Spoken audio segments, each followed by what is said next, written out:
Hello, friends. Welcome to the Sleep Aliens. Did you know that nearly 80% of those who watch my videos aren't subscribed? If you enjoy the content, I'd truly appreciate it if you hit that subscribe button. It helps a lot. Also, don't forget to leave a like and share your thoughts in the comments. By the way, where are you watching from? Let me know in the comments. Have you ever seen something that made your brain suddenly freeze? Not panic or freeze out of fear, but just stop trying to make sense of what your eyes are showing you. That's exactly what happened to me on September 14th. My name is Rafael Navarro, and I've been working as a Border Patrol agent in the Del Rio area for 6 years. During that time, I've dealt with heat stroke hazards, rattlesnakes, and the occasional smuggler. I thought I'd seen everything the desert had to offer in those 6 years. I was wrong. It was 11:47 p.m. when I first saw it. I know the exact time because I had reported my location to headquarters, as is standard procedure when patrolling alone along the distant fence lines. The temperature had dropped to 68 degrees, a welcome relief after a 94-degree afternoon. The sky was clear. The moon hadn't risen yet, and there was only the blanket of stars you could see when you were 50 miles away from the nearest town. I was driving west on the service road that runs parallel to the fence, doing maybe 30 miles per hour, windows down because the AC in the unit had been acting up for 2 weeks. Maintenance kept saying they'd fix it. The night air smelled like creosote and dust, that particular scent the desert gets when it's been baking all day and finally gets to breathe. That's when I saw the light. Right on the fence line. Not above it, not behind it, on it. Like someone had taken a perfectly round ball of white light about the size of a basketball and just hung it there. About 7 feet off the ground, maybe 30 yards ahead of my position. My first thought was someone had rigged up some kind of work light. Maybe maintenance was out here doing fence repairs and forgot to mention it. But that didn't make sense. No truck, no generator noise, no crew, just this light, perfectly still, perfectly round, hanging in the middle of nowhere. I slowed down to about 15 miles per hour. My hands doing that thing where they grip the wheel a little tighter without you telling them to. The light didn't move, didn't flicker. It just existed, like it had every right to be there. The rational part of my brain started cataloging possibilities. Reflection off something metallic on the fence. But reflection from what? My headlights? I killed them to check. The light stayed. Brighter, actually, now that there was no competition. It had this quality to it that I can't quite describe, like it was whiter than white should be, if that makes any sense. Clean. Pure. Wrong. I was about 20 yards away when something changed. Not with the light, with my truck. The engine sound shifted, got rougher, like it was struggling to remember how to be an engine. The RPMs dropped even though my foot hadn't moved on the gas pedal. The radio, which had been playing that god-awful country station that's the only thing that comes in out here, started making this sound. Not static, not exactly. It was more like layers. Like 10 different stations trying to come through at once, but none of them making it. Just creating this soup of almost sound. Almost voices. Almost music. The kind of sound that makes your teeth hurt. I eased off the gas, let the truck coast. 15 yards now. The light hadn't moved, hadn't reacted to me at all. Just hung there, perfectly spherical, perfectly motionless. I've seen Venus bright in the evening sky. I've seen helicopters with searchlights. I've seen flares, drones, weird weather balloons, ball lightning during monsoon season. This was none of those things. At 10 yards, my truck died, not stalled, died. The engine didn't cough or sputter, it just stopped, like someone had reached under the hood and disconnected the battery. All the dashboard lights went dark. The radio cut off mid-almost word. Even the headlights, which I'd turned back on, they just faded out. Not clicked off, faded, like someone was turning a dimmer switch. But here's the thing that really got me. In that sudden silence, I could hear the desert. The real desert, the one you don't notice when you've got an engine running and radio playing. I heard wind through the fence posts, that low whistle they make.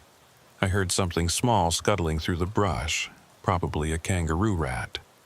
I heard the tick-tick-tick of my engine cooling down, and I heard my own breathing, way too fast, way too shallow.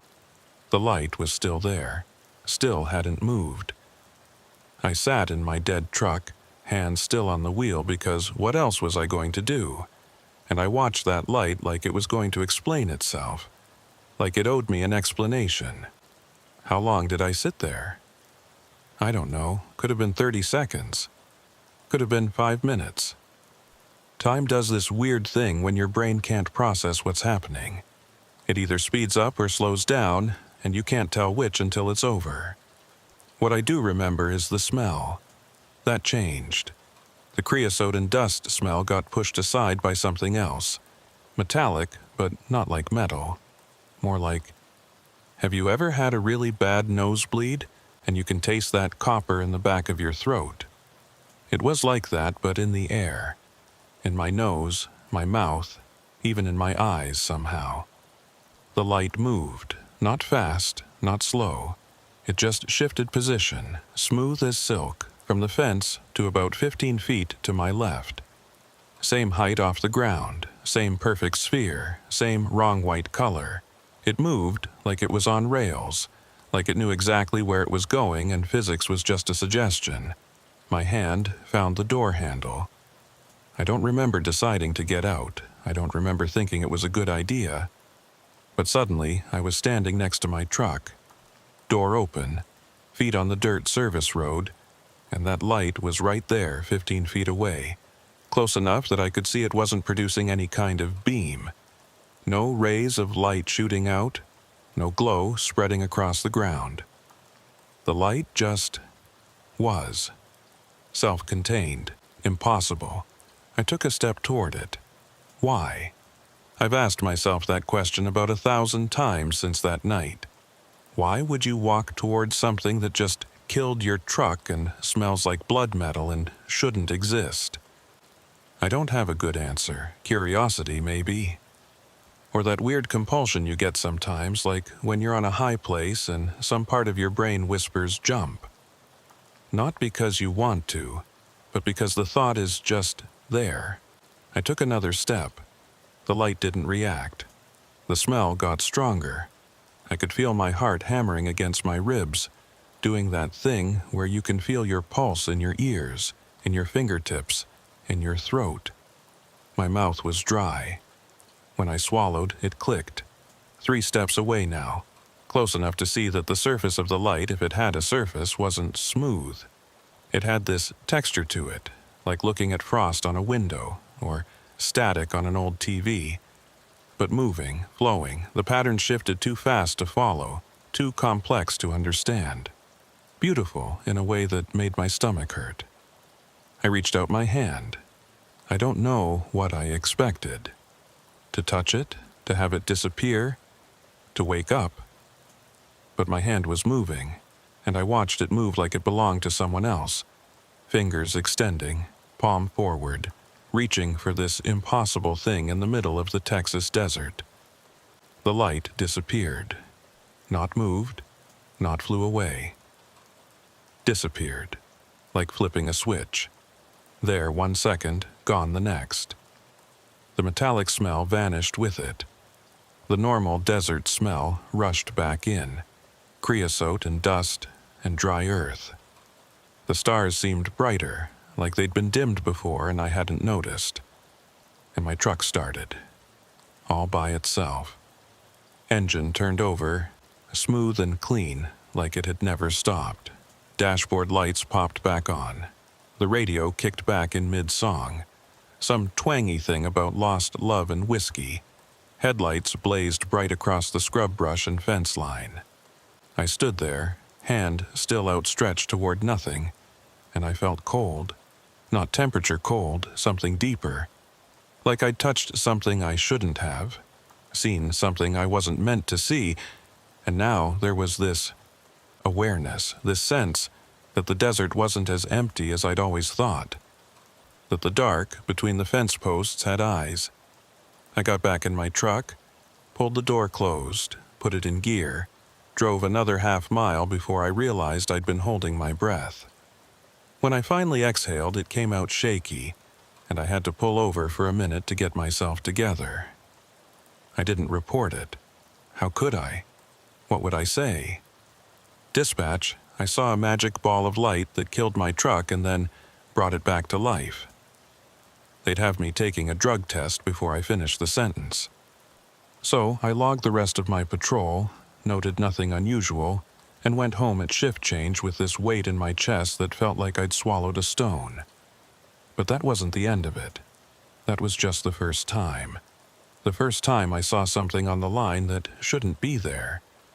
The first time I realized that those 50 miles of fence line we patrol, that empty stretch of desert between nothing and nowhere, it's not as empty as we think, and I wasn't the only one who knew it. 3 days later, I was in the break room, nursing a coffee that tasted like it had been brewed sometime last week, when Elena Marquez walked in. We'd worked together a few times, enough to nod hello, talk about the heat, complain about the AC units that never got fixed. She looked tired, that deep tired that comes from not sleeping right, from lying awake thinking about things you can't explain. She poured herself a coffee, black, no sugar, stood there staring at it like it might tell her fortune. Then, without looking at me, she said, "You ever see anything weird out on the line?" I could have played dumb, should have played dumb, but something in the way she asked it, the careful tone, like she was testing the waters before diving in, I knew. I knew she'd seen something too. "Depends on your definition of weird," I said. She turned then, met my eyes. Lights that shouldn't be there. Things that move wrong. Electronics going haywire. The coffee in my hand suddenly felt heavier. When? 2 nights ago. Mile marker 47, near the old water tower. She sat down across from me, voice dropping low, even though we were the only ones there. "I thought I was losing it, Raphael. I thought maybe I'd been out in the sun too long. Maybe I was seeing things. But then I asked around, careful-like. And I heard your name more than once. People saying you'd been acting strange after your last patrol on the west fence." I should have denied it, should have laughed it off. Instead, I said, "September 14th, mile marker 52, round light, white. Hung on the fence line like someone put it there. Killed my truck dead, then brought it back to life when it disappeared." Elena didn't look surprised. She looked relieved, like she'd been carrying something heavy and finally got to set it down. Mine was different, not a light. More like an absence. You know how heat makes things shimmer? It was like that, but cold, like looking at a hole in the air. My radio went nuts, picked up this sound I can't even describe. And when I tried to call it in, my radio wouldn't transmit. I could hear dispatch, but they couldn't hear me, like I was being blocked. We sat there in silence for a minute.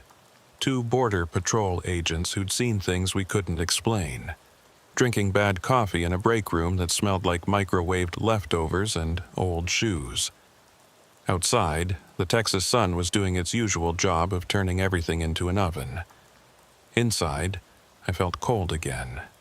That same deep cold from when the light disappeared. "There's more," Elena said finally. "Other people. They don't talk about it, but I can see it. The way Rodriguez won't take the night shifts anymore. The way Fielder transferred to a different sector last month, no explanation. The way Smith keeps asking for the eastern routes, never the western fence line. You think they saw something too? I think this has been happening for longer than we know. I think there's something out there on that fence line, and we're not the first ones to see it. We're just the first ones stupid enough to talk about it." She wasn't wrong. The more I thought about it, the more I remembered little things. Conversations that stopped when I walked into a room. Sideways glances when someone mentioned certain mile markers. That weird, unspoken rule about not patrolling certain sections alone after midnight. "So, what do we do?" I asked. Elena smiled, but it wasn't a happy smile. It was the smile of someone who'd made a decision and wasn't sure if it was stupid or brave. "We keep our eyes open. We document what we see, and we watch each other's backs, because if this is happening to us, it's happening to others. And maybe, just maybe, we figure out what the hell is going on out there." I nodded. Didn't have a better plan. Didn't have any plan, really. But sitting there with Elena, knowing I wasn't crazy, knowing I wasn't alone, it made the weight in my chest a little lighter. 2 weeks later, Elena called me at 2 a.m. Her voice tight, controlled, but underneath I could hear the fear. "Raphael, I'm at mile marker 51, west fence line. You need to get here now." "What's wrong?" "It's back, and this time it brought friends." I was in my truck and moving before she finished the sentence. Mile marker 51 was 15 minutes from my position if I broke every speed limit, which I did. The whole drive, I kept trying to raise her on the radio. Nothing. Just that same soup sound, layers of almost voices that made my fillings ache. When I came around the bend and saw her truck, I understood why she'd called. There were 7 lights, all perfectly round, all that same wrong white color. They formed a line along the fence, evenly spaced, each one hanging exactly 7 feet off the ground. They weren't moving, weren't flickering, just existing in formation like soldiers at attention. And in the middle of them all was Elena's truck, engine running, lights on, completely surrounded. Elena's truck sat there idling between those lights like prey, caught in a circle of predators. 7 perfect spheres, 7 impossible things that had no business existing in the Texas desert, and my partner trapped in the middle of them. I pulled up about 50 yards back, killed my engine but kept my lights on, trying to give her some sense that help had arrived, even though I had no idea what help looked like in this situation. My radio crackled. Her voice came through, thin and stretched. "Raphael, don't get out, don't—" Static swallowed the rest. But I could see her through her windshield illuminated by her dashboard lights. She was sitting rigid, hands on the wheel, staring straight ahead at the fence line. Not at the lights, at something beyond them, something I couldn't see from my position. I grabbed my flashlight, that big mag light we all carry that's more club than light source, and stepped out of my truck. The sound hit me first. Not the soup sound from the radio. Something else. A hum, so low I felt it more than heard it. It vibrated in my chest, in my bones, made my teeth buzz against each other. "Elena?" I called out. My voice sounded flat, absorbed by something in the air. "I'm coming to you." "No." Her voice drifted out of her truck, strangely clear despite the distance and the hum. "Stay back. It's different this time. They're not just watching, they're doing something." I took another step forward anyway. The hum got stronger. My flashlight flickered, dimmed, then came back. The beam looked strange, like it was bending around something invisible. I swept it across the fence line, across those 7 lights, and that's when I saw it. Or rather, didn't see it. Between the 4th and 5th light, there was a gap in the world. I don't know how else to describe it. Not darkness, not shadow. An absence, like someone had taken an eraser to reality and just rubbed out a chunk of it. Looking at it made my eyes water, made my brain stutter trying to process what it wasn't seeing. "You see it?" Elena's voice again, still strange and clear. Yeah, what is it? I don't know. But watch. Just watch. The gap moved. Slow, fluid, like oil spreading across water. It slid along the fence line, passing through the posts without disturbing them, flowing between the lights like they were marking its path. As it moved, I could see things behind it. The normal desert, the scrub brush, the stars. But they looked wrong. Distorted. Like looking through old glass. And then I saw the animals. At first, I thought my eyes were playing tricks. Little movements in my peripheral vision, there and gone. But when I focused, really looked, I could see them. Rabbits. Frozen mid-hop. A coyote stopped mid-stride, one paw raised. A roadrunner caught in the act of running across the service road. All of them perfectly still, like someone had paused the world.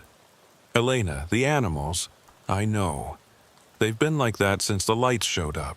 Everything just stopped. Everything except us. My skin crawled. That's not a metaphor. It literally felt like things were moving on my skin, like insects except there was nothing there. The hum changed pitch, went higher, and the gap in the world expanded. Now it was wider than a doorway, tall as a man, hanging in the air about 10 feet from Elena's truck. Through it, I could see movement. Shadows that didn't match any light source. Shapes that my eyes kept sliding off of, unable to find edges or recognize forms. And behind those shadows, or maybe inside them, there was light. Not the white of the spheres. This was different. Blues and greens and colors I don't have names for, swirling together like oil on water. Raphael. Elena's voice had changed. Calmer now, almost dreamlike.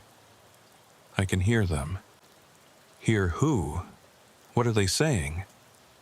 Not words, not exactly. More like concepts, ideas they're trying to communicate, but we don't have the framework for it. It's like they're speaking in mathematics, and all I can do is feel the shape of it. I wanted to tell her that didn't make sense, but nothing about this made sense. I took another step toward her truck. The 7 lights brightened suddenly, simultaneously, and the hum became a pulse. Once, twice, 3 times. Each pulse made the air shimmer, made my vision blur, made my heart skip a beat to match the rhythm. The frozen coyote fell over. Just collapsed, like a puppet with cut strings. The rabbits did the same, thumping to the ground mid-hop. The roadrunner dropped and didn't move. I watched it happen, watched life just leave. No struggle, no sound, just there 1 second and gone the next. Elena, we need to get you out of there. I can't move my hands. Her voice still had that dreamy quality, but now there was an edge of panic underneath. Raphael, I can't move my hands. They're stuck to the wheel. It's like they're frozen, but I can still feel them, and I can't make them let go. That broke through my paralysis. I ran toward her truck, flashlight bouncing in my grip, boots kicking up dust on the service road. The hum got louder with each step, the pulse faster. The 7 lights started moving, rotating slowly around Elena's truck like planets around a sun. I was 20 feet away when my legs stopped working. Not cramped. Not paralyzed. They just stopped obeying me. I could feel them, could feel the ground under my boots, but when I tried to move forward, nothing happened. My momentum carried me down to 1 knee, and I stayed there, kneeling in the dirt like I was praying to those lights. The gap in the world expanded again. Now it was huge, maybe 15 feet across, and through it I could see more of those impossible colors, more of those sliding shadows. And something else, something that looked almost like a structure. Walls, corridors. I couldn't make sense of the geometry. Everything seemed to fold in on itself, exist in too many directions at once. They're asking something. Elena's voice drifted out, distant now, like she was talking from the bottom of a well. I can feel the question. They want to know if we understand, if we can understand. But I don't know how to answer them. I don't know what answer they want. Elena, fight it. You need to fight it. Fight what? There's nothing to fight. They're not hurting me.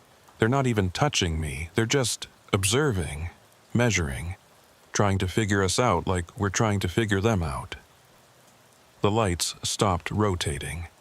All 7 of them brightened to the point where I had to look away, had to close my eyes against the glare. But even with my eyes closed, I could still see them. The light penetrated my eyelids, turned the world red behind them, and I could see the shape of the lights burned into my retinas. When I opened my eyes again, everything had changed. The gap was gone, the lights were gone, the hum had stopped, the pulse had stopped. The only sound was the wind through the fence posts and Elena's truck engine, still idling, still running like nothing had happened. My legs worked again. I scrambled up and ran the rest of the way to her truck, yanked open the driver's door.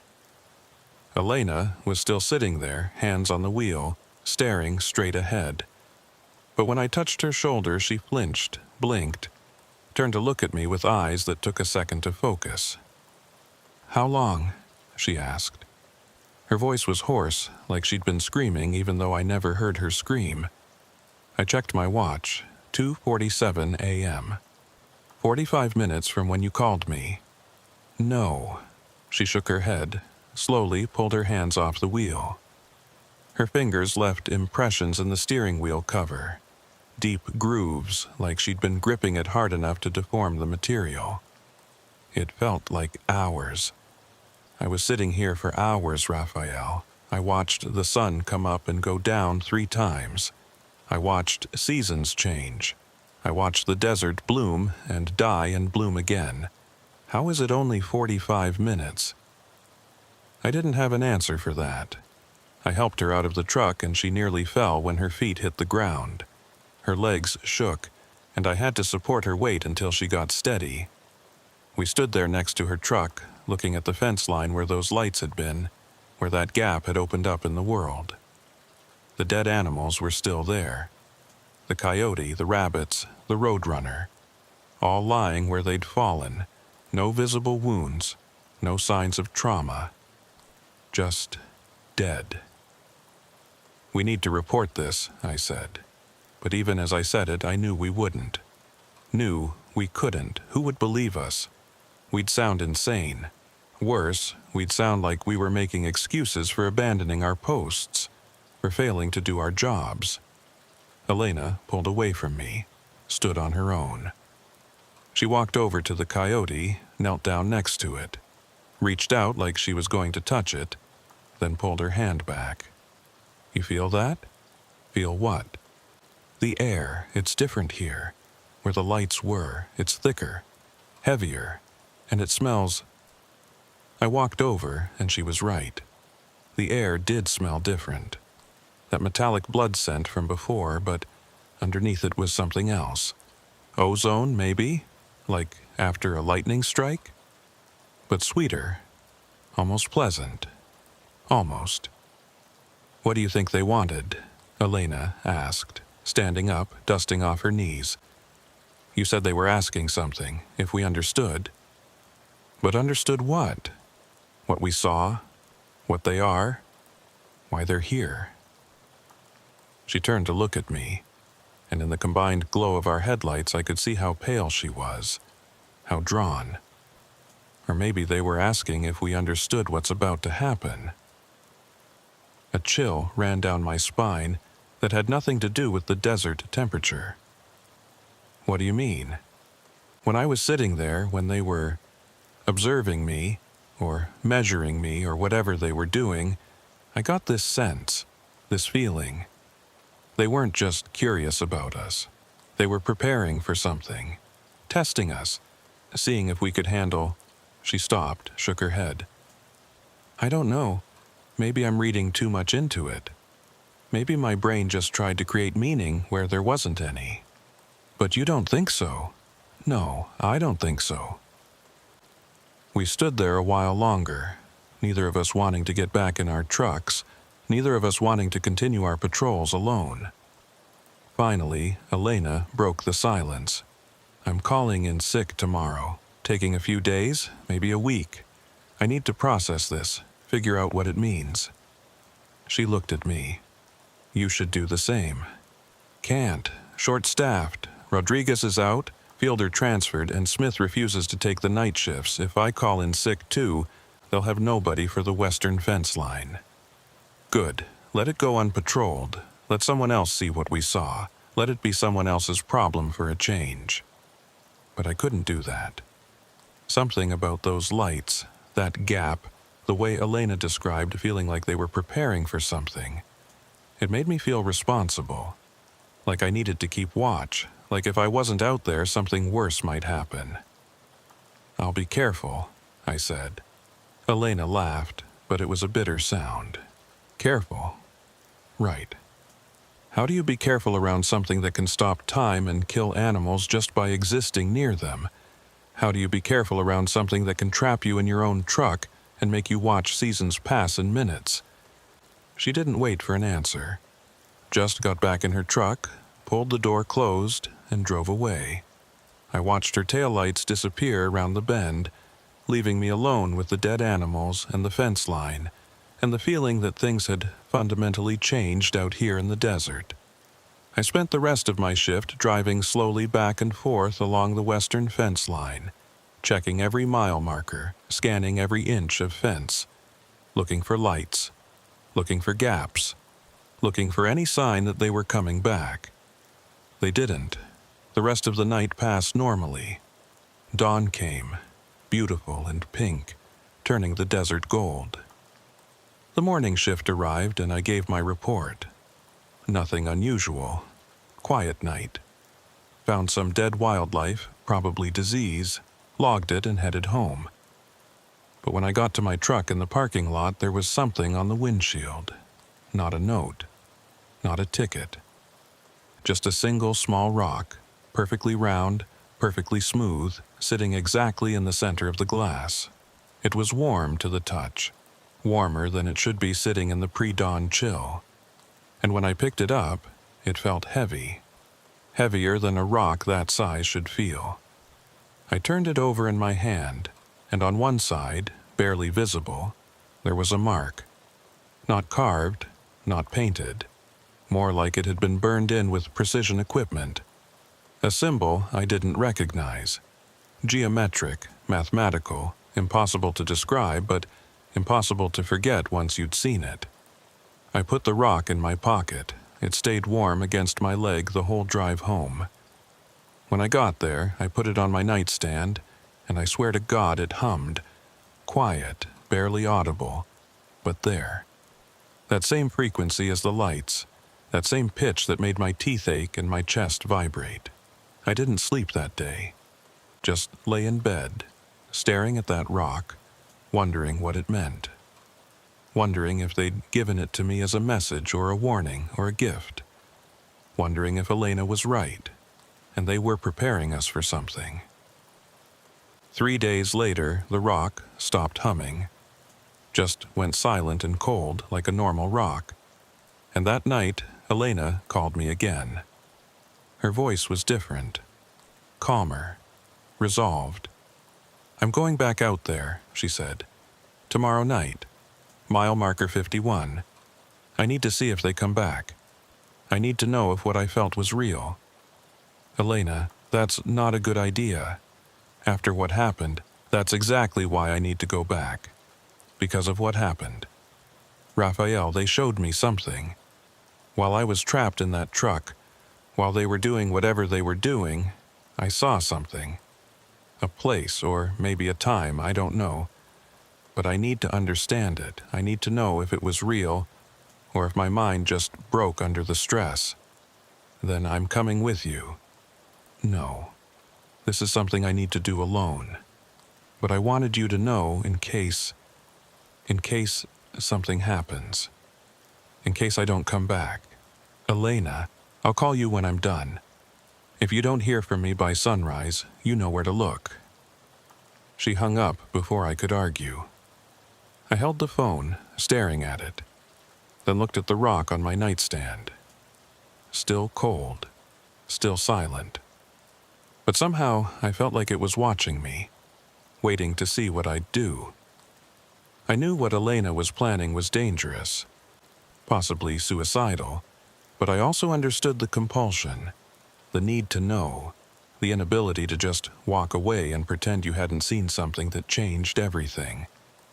Tomorrow night, she'd go back to mile marker 51, and whether she wanted me there or not, I'd be close by, watching, waiting, ready to help if things went wrong, because we were partners, because we'd seen things together that nobody else would believe, and because sometimes the only thing standing between you and the impossible is someone who believes you when you say it's real. The rock on my nightstand started humming again. Elena's truck was already there when I arrived at mile marker 51, parked in the exact same spot as 3 nights ago. I'd positioned myself at mile marker 49, close enough to respond if needed, but far enough that I wouldn't interfere with whatever she was hoping to accomplish. My binoculars gave me a decent view of her vehicle, of the fence line, of the stretch of desert where those 7 lights had appeared. It was 11:32 p.m. Clear sky, temperature dropping fast now that the sun was gone.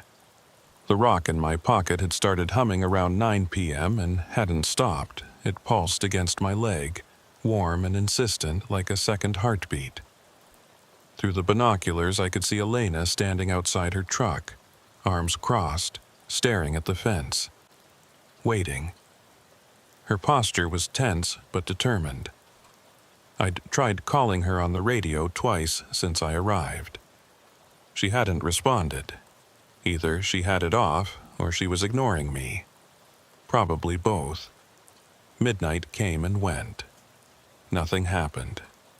The desert stayed dark and normal, filled with the usual sounds of small creatures moving through brush, wind whispering through the fence posts, the distant howl of a coyote that was very much alive. I started to relax, started to think maybe tonight would be quiet, that whatever had happened before wasn't going to repeat. Then the rock in my pocket stopped humming. The sudden silence felt louder than the sound had been. I pulled it out, held it in my palm. It was cold now, colder than the night air, cold enough that it hurt to hold. Frost formed on its surface as I watched, crystalline patterns that spread across the smooth stone like lightning frozen in place. I looked through the binoculars at Elena. She was backing away from something. I couldn't see what. From my angle, there was nothing there. Just empty desert, dark fence line, her truck with its lights still on. But she was moving backward, slow and careful, hands raised like she was trying to calm down a spooked animal. My radio crackled. Her voice came through, barely a whisper. "Raphael, it's here. It's different, but it's here. What is it? I don't see anything. You're not close enough. It's not the lights this time." It's static consumed her words. When it cleared, she was saying, "Inside the fence, on the other side, but also on this side. I don't think it understands borders. I don't think it cares about borders." I grabbed my flashlight and ran toward her position. The cold rock bounced in my pocket, frost patterns spreading up my pants leg where it touched. Each step felt harder than the last, like I was running uphill even though the service road was flat. The air thickened around me, became harder to breathe, and that familiar metallic blood scent filled my nose. "Elena, get back in your truck. It's not dangerous. I don't think it's dangerous. It's just present. It wants to show me something." I was close enough now to see what she was seeing, and my brain stuttered trying to process it. The fence was wrong. Not broken, not cut. Wrong. The metal posts bent in directions that metal shouldn't bend, curving through angles that didn't exist. The chain link fabric rippled like water, like fabric, like something liquid and solid at the same time. And through those impossible curves, through those ripples, there were spaces, gaps, windows into somewhere else. I could see through them, see desert on the other side, but it wasn't our desert. The scrub brush was the wrong color, too blue, too silver. The sky was wrong too, darker than night should be, filled with stars that moved. And walking through that alien desert, I saw them, figures, tall and thin, impossibly proportioned. They moved with a grace that hurt to watch, like they existed in more dimensions than I could perceive, and I was only seeing a slice of their true form. 3 of them, walking parallel to the fence, sometimes on their side, sometimes phasing through to ours, moving between worlds like it was the most natural thing in the universe. Elena stood about 10 feet from the distorted fence, watching them. She wasn't afraid. That should have terrified me more than anything else. The complete absence of fear on her face, replaced by wonder and recognition, like she was seeing old friends. Elena. I grabbed her arm, and she jumped, startled. For a second, she looked at me like she didn't recognize me. Then her eyes focused, and she was back. Raphael, did you see them? Yeah, I saw them. We need to leave now. But they're trying to communicate. They're showing me things. Not words, not language like we use it. More like memories, experiences. They're giving me pieces of their understanding. Elena, you're not making sense. Because I don't have the words. She pulled away from me, frustrated. How do you explain color to someone who's been blind their whole life? How do you describe music to someone who's never heard? That's what they're trying to do. They're trying to give us context we don't have, show us reality we can't normally perceive. One of the figures stopped walking. It turned, or seemed to turn, toward us. The movement was all wrong, too fluid, too many joints in places joints shouldn't be. When it faced us, I couldn't see features. Just a suggestion of a face, a ghost of a form that my eyes kept sliding off. It raised something that might have been an arm, might have been a limb, might have been something I didn't have a word for, and from its hand, or whatever it had instead of a hand, light emerged. Not like the spheres from before. This was different, directional, focused. It touched the fence, and where it touched, the metal sang.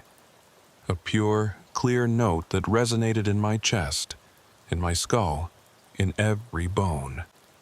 The note built, harmonized with itself, became a chord, became a symphony, became too complex for my brain to follow. The rock in my pocket exploded. Not violently. It just came apart, dissolved into dust that felt warm and smelled like ozone, and that sweet, almost pleasant scent from the night of the lights. The dust drifted out of my pocket, floated through the air, and moved toward the fence, toward the figure, toward that beam of light. Elena saw it too. She reached into her own pocket and pulled out something I hadn't known she had. Another rock, identical to mine. It was already disintegrating, already turning to dust, already floating toward the fence. They gave you one too, I said. The night after my first encounter. Found it on my porch. No footprints in the dirt, no car tracks, just the rock. I've been carrying it ever since. She watched the dust stream away from us, join together, spiral through the air like a small galaxy. I think they were markers, tags, ways to find us again. The dust reached the fence, passed through the impossible curves and ripples without disturbing them, and touched the figure. The light from its hand brightened, pulsed once, twice, 3 times. The symphony of sound that had been building hit a crescendo that made my ears pop, made my vision blur, made reality feel thin and fragile. Then everything snapped back to normal. The fence was just a fence. Metal posts in straight lines, chain-link fabric hanging right, no curves or ripples or windows to other deserts. The figures were gone. The light was gone. The sound was gone. Just normal desert, normal night, normal silence broken only by my ragged breathing and Elena's quiet sobbing. "Did you see it?" she asked, tears streaming down her face. "At the end, right before everything went back, did you see it?" "See what?" "The pattern, the structure, the way everything connects." She turned to me, eyes bright with tears and wonder, and something that might have been fear or might have been joy. "Raphael, we're not alone in the universe. We've never been alone. They're everywhere, all around us, existing in spaces we can't see, on frequencies we can't hear, and they're watching us. They've been watching us for so long." "Elena, you're scaring me." "Good, you should be scared. We all should be.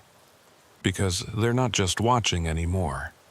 They're preparing us, getting us ready for—" She stopped, shook her head. "I don't know what. I saw it, but I can't hold on to it. It's like trying to remember a dream after you wake up. The harder I try, the faster it slips away." I guided her back to her truck, helped her sit down in the driver's seat. Her hands were shaking. So were mine. We sat there in silence for a while, doors open, desert air washing over us, trying to make sense of what we'd seen. "This is going to keep happening," Elena said finally. "Isn't it? This wasn't the last time, this is just the beginning." I wanted to tell her she was wrong, wanted to say it was over. We could go back to normal patrols and normal problems like smugglers and broken AC units. But I'd seen what she'd seen. Felt what she'd felt. And deep down, in a place I didn't want to examine too closely, I knew she was right. "What do we do?" I asked.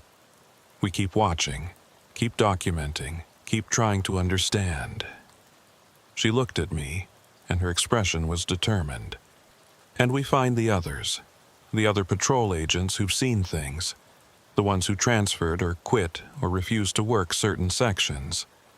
We find them, and we compare notes, and maybe together we can piece together what's really happening out here." "Rodriguez." "What?" "Rodriguez. He stopped taking night shifts about 4 months ago, right around the time he requested a transfer to the eastern fence line. I never asked why, just figured he had personal reasons." I thought back to those weeks, to the way Rodriguez had looked tired, drawn, jumpy. "You think he saw something?" "Only one way to find out." We spent the rest of the night together, patrolling the western fence line in tandem, staying in radio contact, checking in every 15 minutes. Nothing else happened. No lights, no gaps, no figures walking through bent reality. Just normal night patrol, boring and uneventful. But when dawn came and we headed back to base, I noticed something. Dead animals along the fence line.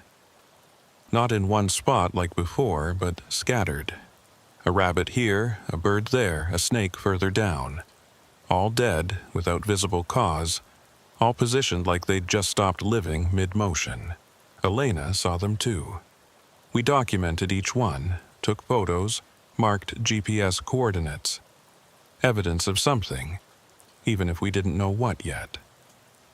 Proof that we weren't crazy, that something real and measurable was happening out here. When we got back to base, Rodriguez was in the parking lot, loading boxes into his truck. His transfer had gone through. He was leaving today, heading to the eastern sector, getting away from the western fence line. I approached him carefully. "Hey, Rodriguez, got a minute?" He looked at me and I saw it. Recognition. Fear. He knew why I was asking, knew what I'd seen because he'd seen it too. "I can't talk about it," he said, voice low. "They made me sign papers, non-disclosure. Threatened my pension if I talk. Who made you sign papers? People you don't want to meet. People who already know what's happening out there, who've known for a long time, and who don't want anyone else finding out." He threw another box in his truck, slammed the tailgate. My advice? Forget what you saw. Request a transfer. Get out while you can. We can't do that. Rodriguez laughed, bitter and tired. Yeah, that's what I said too, at first. But you will. Eventually. When you've seen enough, when you've lost enough sleep, when you start wondering if your mind is playing tricks on you or if reality is actually that broken, you'll transfer, you'll quit, you'll do whatever it takes to get away from that fence line. He climbed into his truck, started the engine. Before he drove away, he rolled down his window. Mile marker 47, water tower. That's where it started for me. If you're stupid enough to keep digging, start there. And Raphael, I hope you prove me wrong. I hope you're strong enough to handle what you find. Because I sure as hell wasn't. He drove away, and I stood there watching until his truck disappeared around the bend. Elena walked up beside me, arms crossed against the morning chill. Mile marker 47, she said. That's where I saw the absence, the gap in the world. Same place Rodriguez saw something 4 months ago. You thinking what I'm thinking? That it's a pattern. That there are specific locations along this fence line where things happen, where the barrier between our world and theirs is thinner. I looked at her. And that someone knows about it. Someone official. Someone who made Rodriguez sign non-disclosure papers. We need to be careful. If there really are people tracking this, people with enough authority to threaten pensions and make patrol agents sign NDAs, then we're dealing with something bigger than just strange lights and dead animals. You still want to investigate?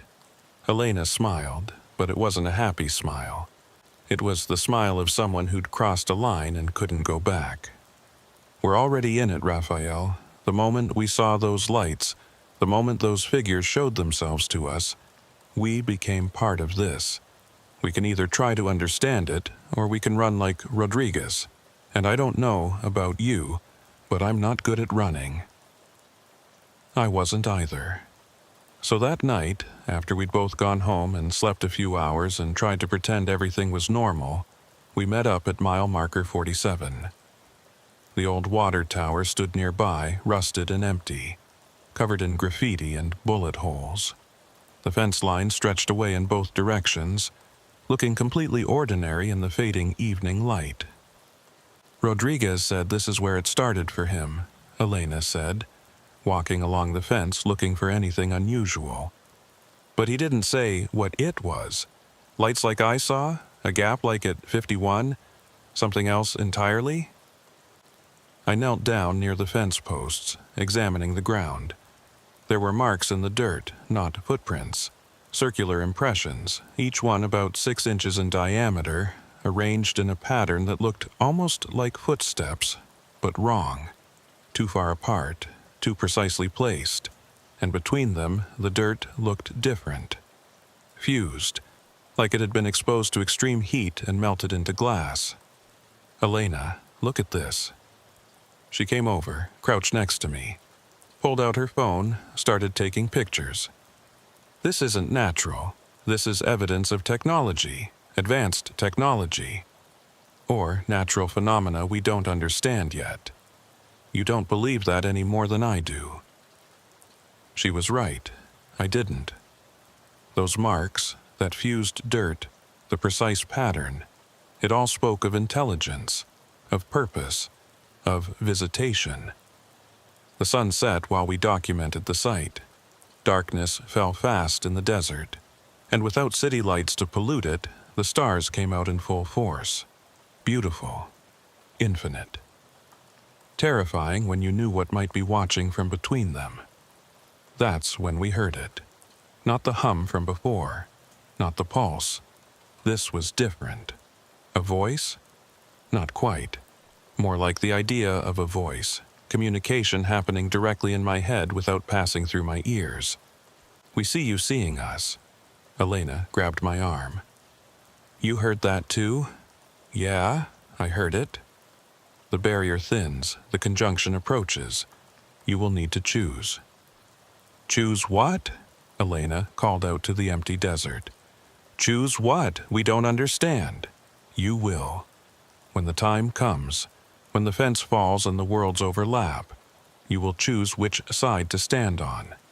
The voice, or the presence, or whatever it was, faded. Silence rushed back in, normal, desert night sounds returning like they'd never left. But the air felt charged, electric, like right before a thunderstorm. Raphael? Elena's voice was shaking. What the hell was that? I don't know, but it sounded like a warning, or a prophecy, or a threat, or...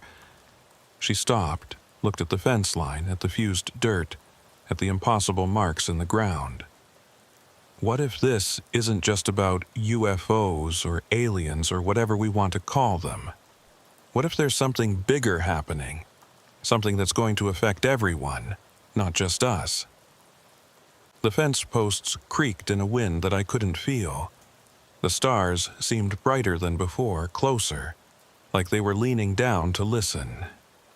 And in the distance, barely visible, I saw lights.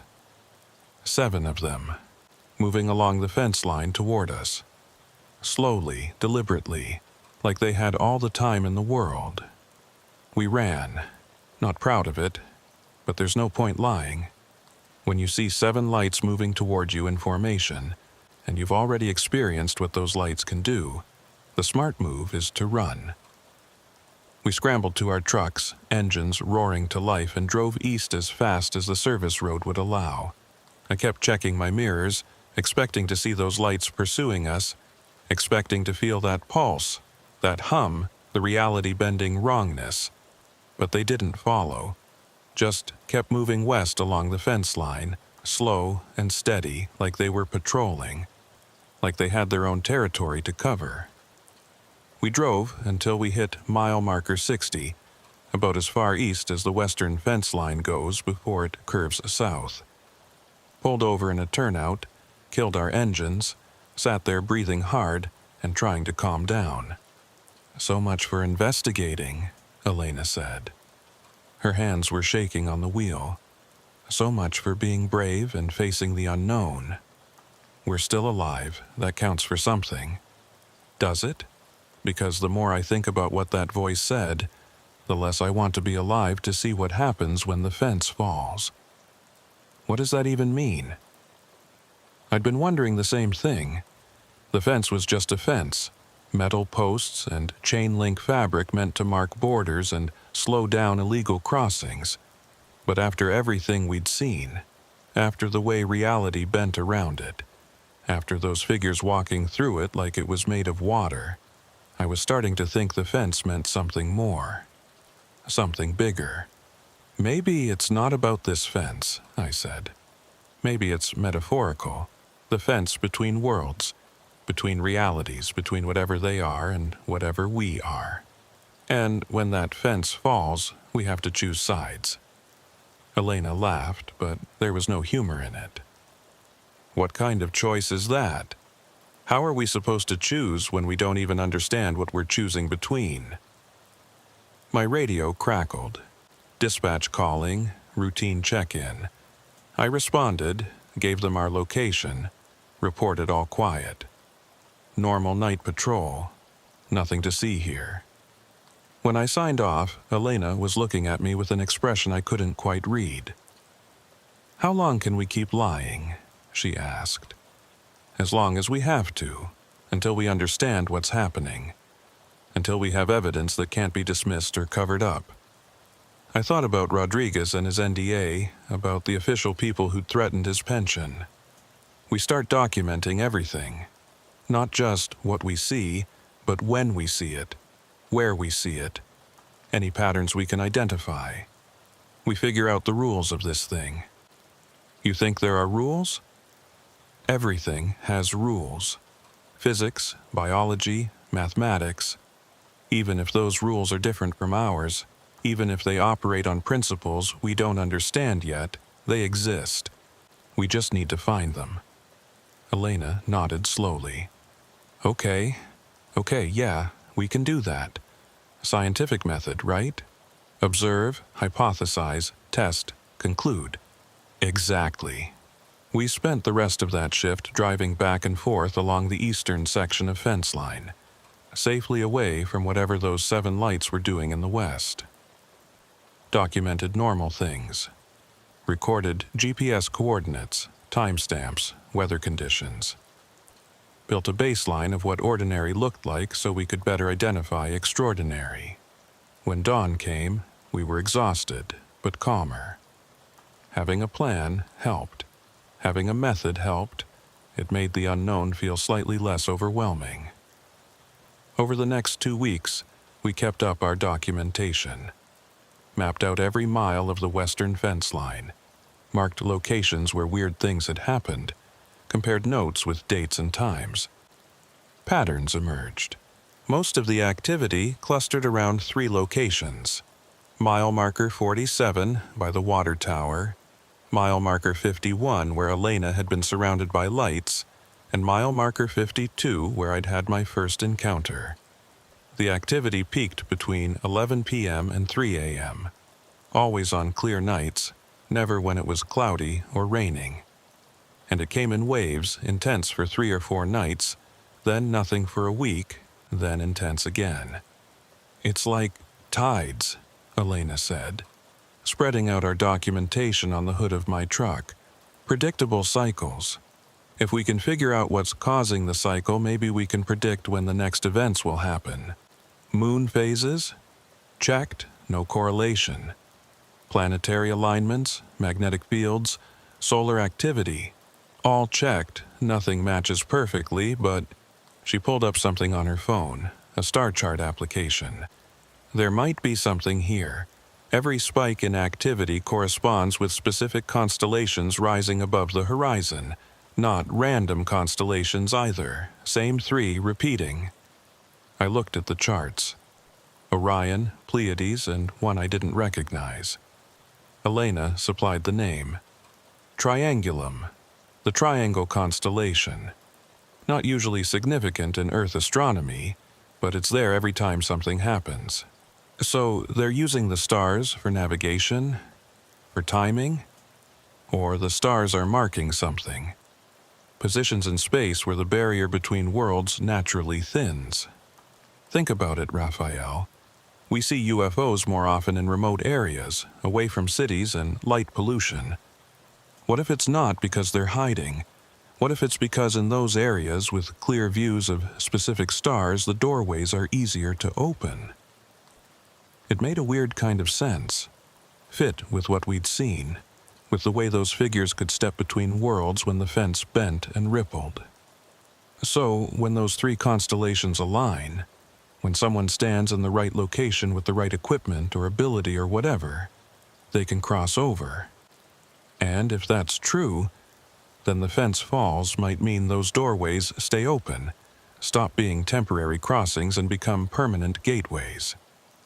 Elena looked up at the morning sky, pale and empty of stars now, but full of implications. What happens to the world when you can't tell where Earth ends and somewhere else begins? I didn't have an answer for that, didn't want to imagine it. But that night, we found out we wouldn't have to imagine much longer. It started at mile marker 52. My old friend, the place where I'd seen my first light, where my truck had died and come back to life. We were there at 11:30 p.m., positioned safely back from the fence, cameras ready, recording equipment running. The 3 constellations had already risen. All our predictors said tonight would be active. We were right. At 11:47 p.m., exactly the same time as my first encounter, the light appeared. Single sphere, white and wrong, hanging on the fence line at 7 feet off the ground. But it wasn't alone. As we watched, more lights appeared. Dozens of them, hundreds maybe, stretching along the fence line in both directions as far as we could see. Each one perfectly spaced, perfectly still, creating a wall of impossible light that divided the desert. Raphael, Elena's voice was barely a whisper. It's happening. Whatever they've been preparing for, it's happening now. The hum started, low and deep, felt more than heard, vibrating in our chests and bones. The lights pulsed in unison, once, twice, building a rhythm. And where each light touched the fence, the metal began to change. Not melting, not breaking, but transforming. The posts bent and curved. The chain-link fabric rippled and flowed. Reality itself warping around those points of contact. Gaps opened up. Hundreds of them. Windows, doorways, passages between here and there. Through them, I could see that alien desert with its blue-silver brush and moving stars. And, walking through those gaps, stepping from their world into ours, were the figures. Tall and thin and impossible. Moving with grace that hurt to watch. Emerging one after another in a procession that seemed endless. "We need to call this in," I said, reaching for my radio. Elena grabbed my hand. "And tell them what? That an invasion is happening? That the fence line is being used as a doorway for alien visitors? They'll think we're insane. Someone needs to know." "Someone already knows, Raphael. Remember Rodriguez? Remember the NDA? Whoever made him sign those papers, they're watching this. They know exactly what's happening. Probably have known for years." She was right. Had to be. This was too organized, too deliberate to be a surprise to everyone. Somewhere, someone in authority had been tracking this, studying it, maybe even facilitating it. The thought made me feel sick. The figures were everywhere now, walking through the desert on our side of the fence, observing, measuring, doing things with equipment that looked like it was made of light and shadow woven together. They weren't threatening, weren't aggressive, just present, conducting their business with calm efficiency, like this was normal for them, like stepping between worlds was as routine as crossing a street. One of them approached our position. Tall, maybe 8 feet, proportioned all wrong but moving with perfect balance. When it got close, about 20 feet from our trucks, it stopped. Stood there looking at us, or seemed to look at us. Hard to tell without visible eyes, without features I could focus on. The voice came again, that direct-to-brain communication that bypassed ears and language. "You are the watchers, the ones who see." Elena stepped forward before I could stop her. "Yes, we see you. We've been watching. We've been trying to understand. Understanding comes through choice, through decision. The barrier falls not through force but through acceptance. Your species must decide if the separation continues or ends." "Why us?" I found my voice, stepped up next to Elena. "We're just border patrol. We're nobody. Everyone is someone. Every choice matters. We show ourselves to those who are ready to see, who stand at the margins, who already live between worlds in their work and thoughts." I thought about that. We did live between worlds in a way. Our whole job was manning the border, existing in that liminal space between nations, between legal and illegal, between here and there. Maybe that's why we could see them. Maybe we were already primed to notice when borders became less solid than they appeared. "What happens if we choose wrong?" Elena asked.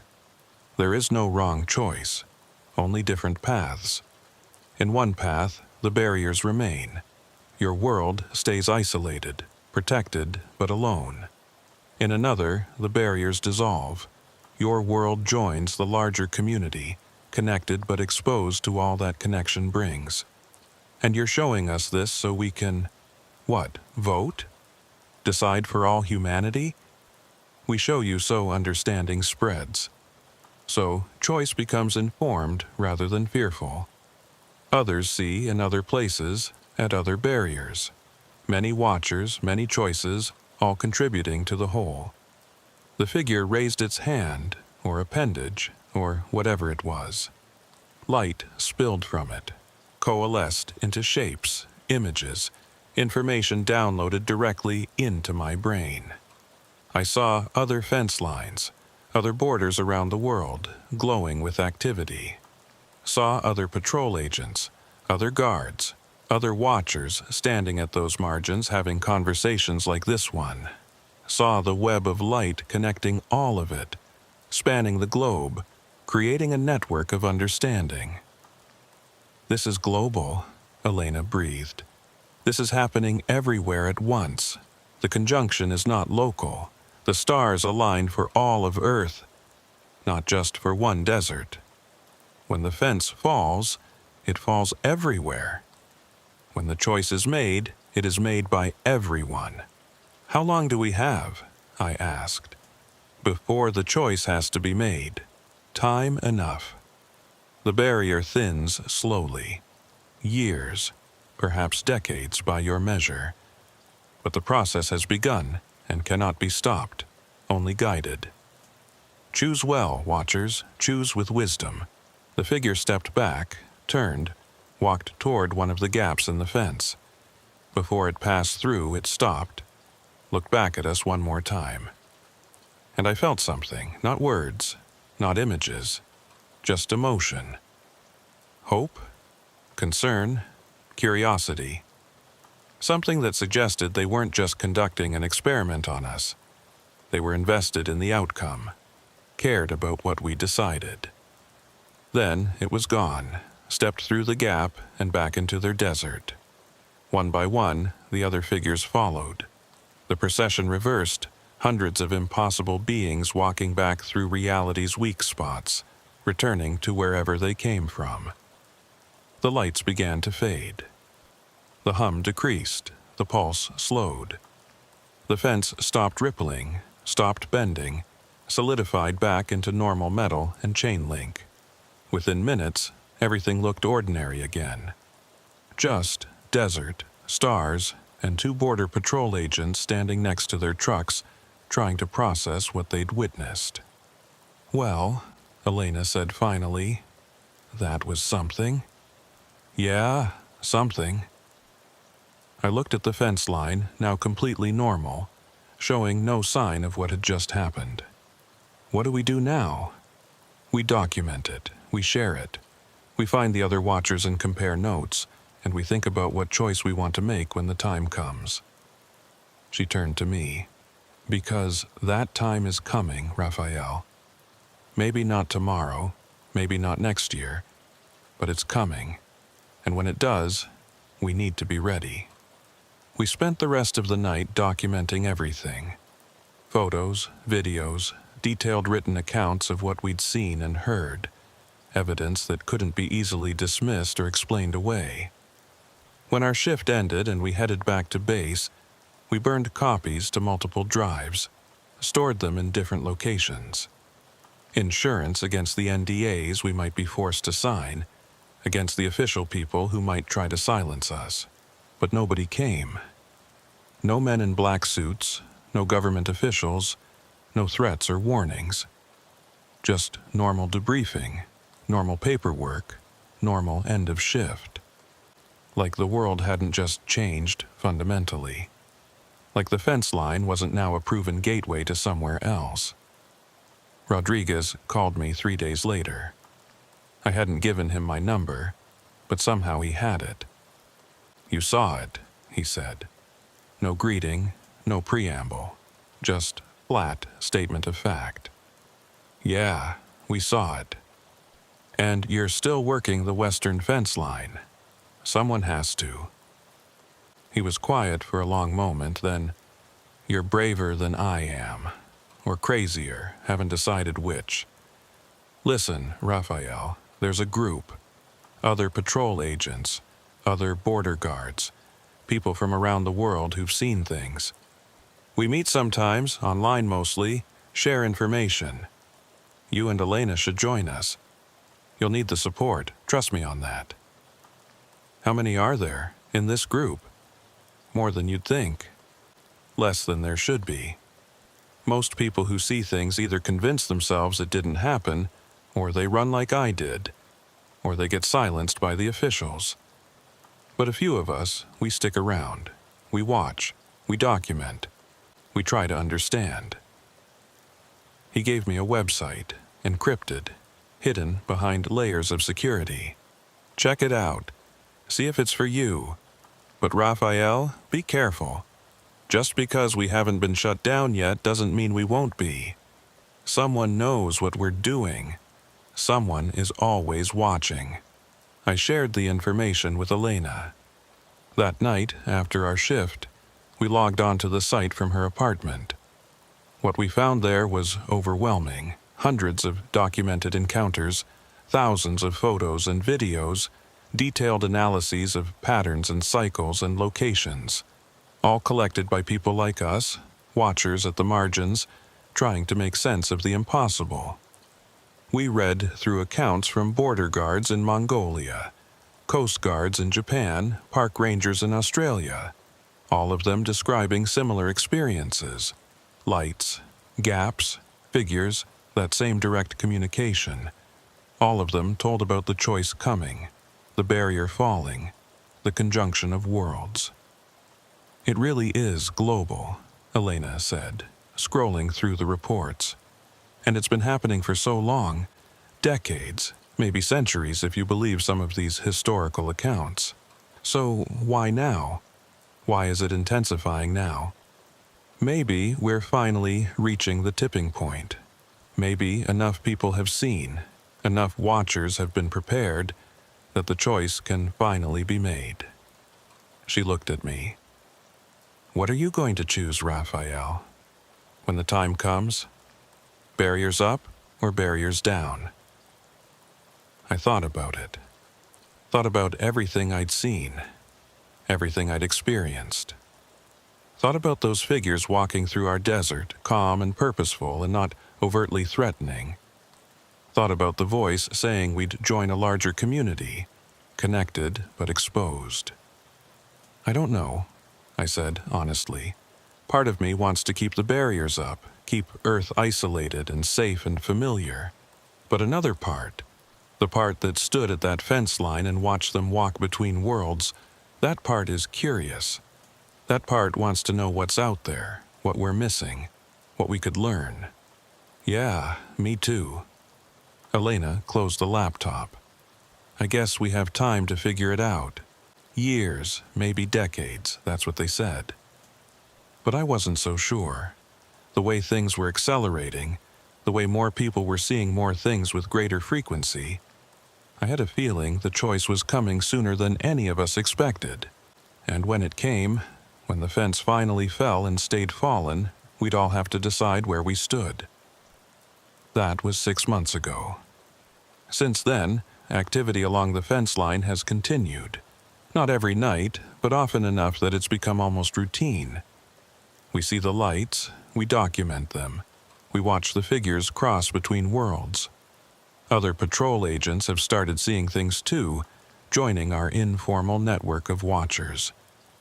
The official people still haven't intervened, which either means they're allowing this to unfold naturally, or they're preparing some kind of response we haven't seen yet.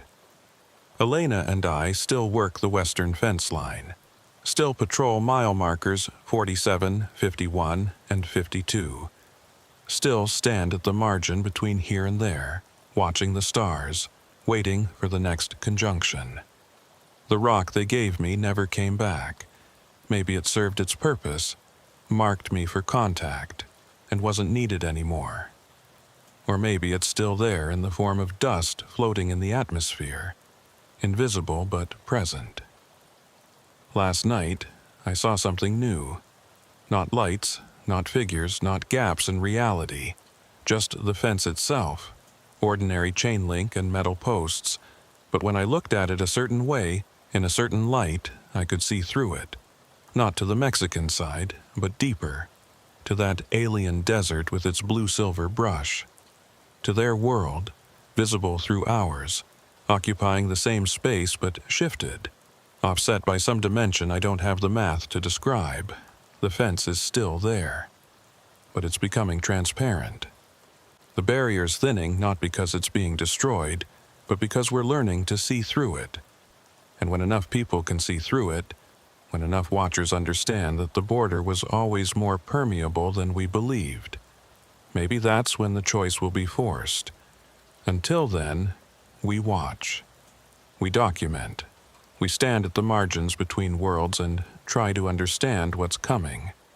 Because something is coming. The conjunction approaches, the stars align more frequently, and the fence gets more transparent every time I look at it. When it finally falls, when the choice must be made, I hope we choose wisely. I hope we choose with wisdom, as they asked. But mostly, I hope we choose together, as one species standing at the threshold of something vast and unknown and terrifying and wonderful. And I hope, when we step through to whatever comes next, we're ready for what we'll find on the other side.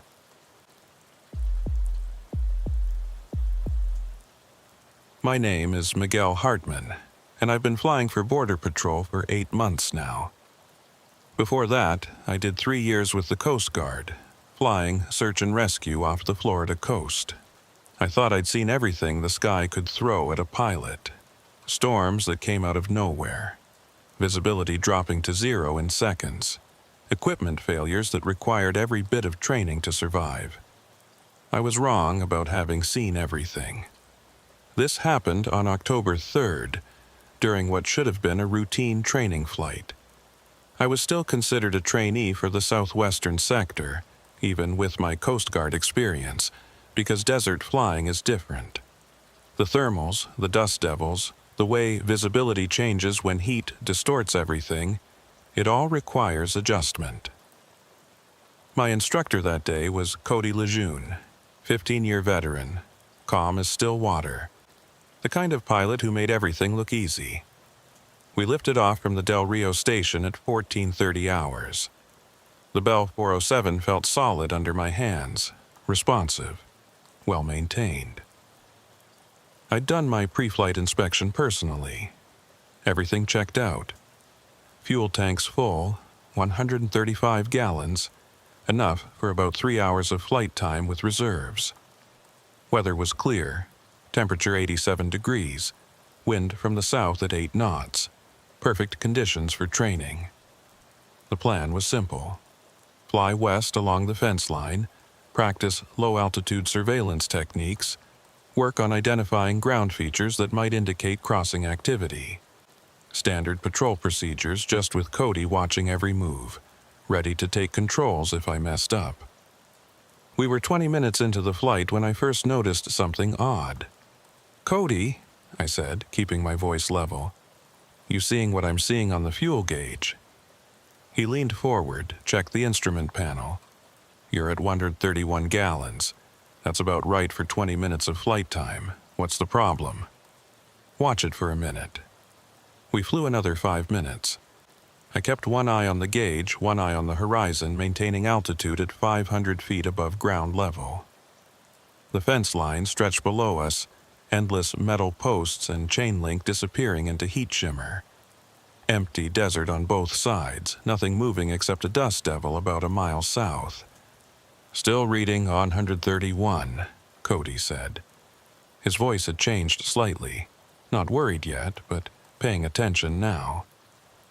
"Been stuck there for 6 minutes, hasn't moved at all. Gauge malfunction. We've got redundant systems, check the backup." I did. The backup fuel gauge, independent system, completely separate wiring, showed the same thing. 131 gallons.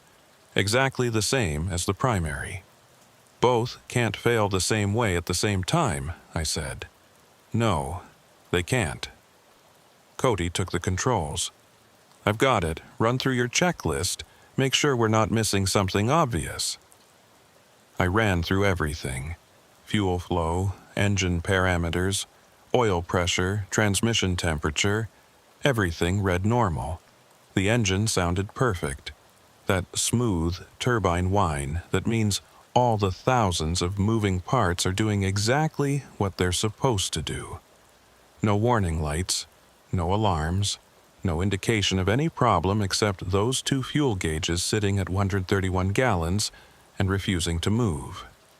Could be we're just not burning fuel efficiently, Cody said. Sometimes conditions line up right. You get better mileage than expected. Wind at our back, cool air, light load. But we didn't have wind at our back. The wind was from the south, almost perpendicular to our flight path, and the air wasn't cool, it was hot, which makes engines work harder, burn more fuel, and our load wasn't particularly light. We had standard equipment plus Cody's extra 190 pounds. We'll keep going, Cody decided, but we're watching it close. Anything else acts weird, we turn back immediately. We flew west for another 30 minutes. The fuel gauge didn't move. Still 131 gallons on both systems. I started doing math in my head. We'd been flying for 50 minutes total. Should have burned at least 15 gallons, probably more. Should be reading 120 or less. But there it was, steady and impossible, 131. This isn't right, I said. No, it's not. Cody's voice was tight now. But we're not in danger. Worst case, the gauges are broken and we're actually burning fuel normally. We've got enough time to get back even if we're completely empty right now. But Miguel, I've been flying this sector for 15 years. I've had gauge malfunctions before. They don't behave like this. When a fuel gauge fails, it either goes to zero, pegs at maximum, or gives random readings. They don't just freeze at a specific number across multiple independent systems. So, what do you think is happening? I don't know. And that's what worries me. We were near mile marker 52 when the radio started acting strange. Not dead, not static, just strange. The usual chatter from ground units came through normally, but underneath it there was something else. A sound that wasn't quite sound. More like pressure, like someone was slowly turning up the bass until you felt it in your chest more than heard it in your ears. You getting that on your headset? I asked. Yeah, interference maybe. There's mining operations south of the border about 60 miles from here. Sometimes their equipment causes problems. But Cody didn't sound convinced by his own explanation. The pressure sound built slowly. My chest started to ache with it. That deep, subsonic throb that makes your lungs feel like they're vibrating. I checked the engine instruments again.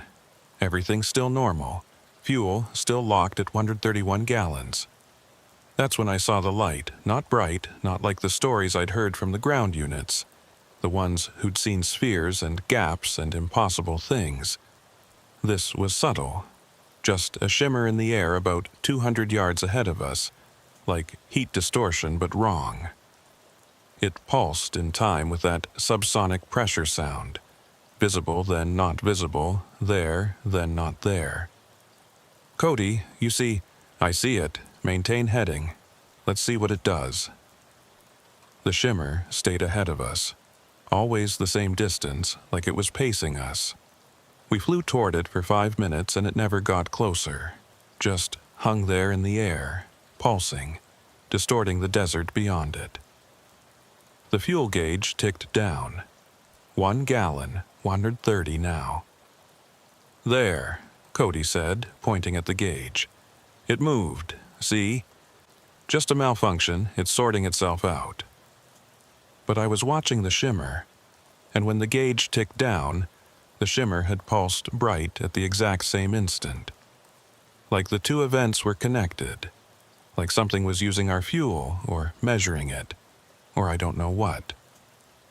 Another minute passed. The gauge dropped again.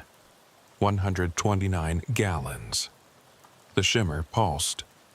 Cody, the shimmer, it's synchronized with the fuel gauge. He watched, waited. The gauge ticked down to 128. The shimmer pulsed.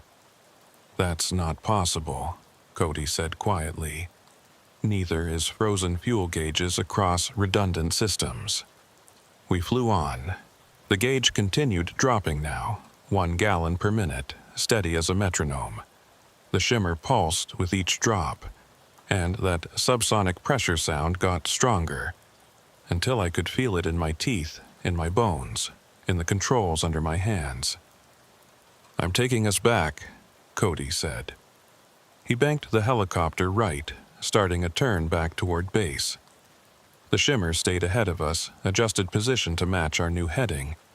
Still pacing us, still pulsing. The turn completed, we were heading east now, back along the fence line toward Del Rio. The fuel gauge kept dropping. 1 gallon per minute. Tick, pulse, tick, pulse. Mathematical. Precise. Impossible. "How much fuel do you think we've actually burned?" I asked. Cody checked his watch. "We've been up for about an hour and 10 minutes. Should have burned maybe 30 gallons, give or take. We should be reading around 105. We're at 127 and dropping. I know. So either we didn't burn any fuel for the first 50 minutes, or we're burning it now at 3 times normal rate, or the gauges are showing us something that has nothing to do with actual fuel consumption." Cody's hands were tight on the controls. "I don't like this, Miguel.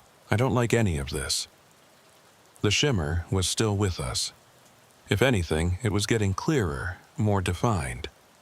I could see structure in it now, patterns that hurt to look at directly, geometric shapes that folded in ways geometry shouldn't allow, angles that seemed to exist in more than 3 dimensions. My headset crackled. Through the subsonic pressure, I heard a voice, or something like a voice. Not words, not exactly. More like the idea of communication, patterns of meaning that my brain tried to interpret as language and couldn't quite manage. "You hearing that?" My voice came out strained. "Yeah. Don't listen to it. Focus on flying." But it was hard not to listen. The not voice was saying something, conveying some concept that felt important, urgent, like a warning, or maybe an invitation. I caught fragments: observation, measurement, fuel, permission, crossing, permitted. "Permitted," I said out loud. "What?" "That's what it's saying, or trying to say, something about being permitted." The fuel gauge hit 100 gallons. We'd been flying for about an hour and 20 minutes now. If we'd actually burned 40 gallons, we were in trouble. That would mean we'd burned fuel at nearly triple the normal rate for the last half hour. And if that continued, we wouldn't make it back to base. But the engine sounded fine. Perfect, even. And I had this weird certainty, completely irrational but absolutely solid, that we weren't actually burning that fuel, that the gauge was measuring something else entirely. "Cody, I don't think we're in danger. I think—" The shimmer vanished, just gone, like someone flipped a switch. The subsonic pressure sound cut off instantly, leaving my ears ringing in the sudden absence. The not voice stopped mid-concept. Whatever message it was trying to convey left incomplete. And the fuel gauge jumped back up to 131 gallons. Both gauges, primary and backup, simultaneously, just reset themselves to exactly where they'd been frozen before, like the last 30 minutes of steady decline had never happened. "What the hell?" Cody breathed. I checked every instrument on the panel, all of them normal, engine parameters perfect, oil pressure good. Transmission temperature optimal, everything exactly as it should be, as it had been the entire flight, except for those 30 minutes of impossible fuel consumption that apparently hadn't happened. "Did we just hallucinate that?" I asked. "Both of us? The same hallucination? No. It happened. The question is what happened." We flew back to base in silence. Both of us kept watching the fuel gauge, waiting for it to move, to show normal consumption. It didn't. Stayed locked at 131 gallons the entire flight back. When we landed, 50 minutes later, nearly 2.5 hours total flight time, the gauge still read 131. Cody shut down the engine. We sat there in the settling helicopter, rotors spinning down, dust clearing, neither of us quite ready to get out and face whatever explanation we were supposed to give. "We need to report this," I said. "Report what? That our fuel gauges malfunctioned and then fixed themselves? That we saw a shimmer in the air that might have been heat distortion? That we heard weird sounds on the radio that could have been interference?" Cody pulled off his helmet, ran his hand through sweat-damp hair. "Miguel, I believe something happened up there. Something I can't explain. But I've got 15 years with this agency, a spotless record, and a pension that vests in 5 more years. If I report this the way it actually happened, I'm going to sound insane. So, we lie. We report equipment malfunction. Fuel gauges acting erratic, possible electrical issue. We ground this bird until maintenance can go through it. That's honest. That's what happened, more or less. Leaving out the shimmer and the voice and the synchronized pulsing. Leaving out the parts that make us sound like we shouldn't be flying." Cody looked at me, and his eyes were tired. "You're new here, Miguel. You've still got your Coast Guard reputation. You can transfer back if things get weird.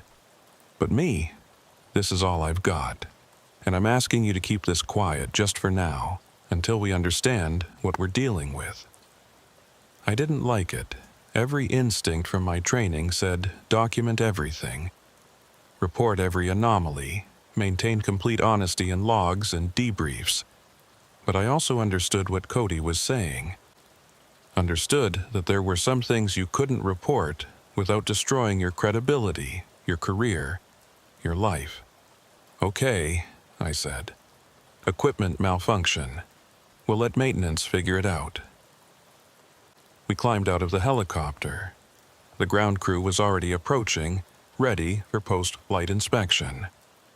I walked around the aircraft, checking for any visible issues, any external sign of what we'd experienced up there. That's when I saw it.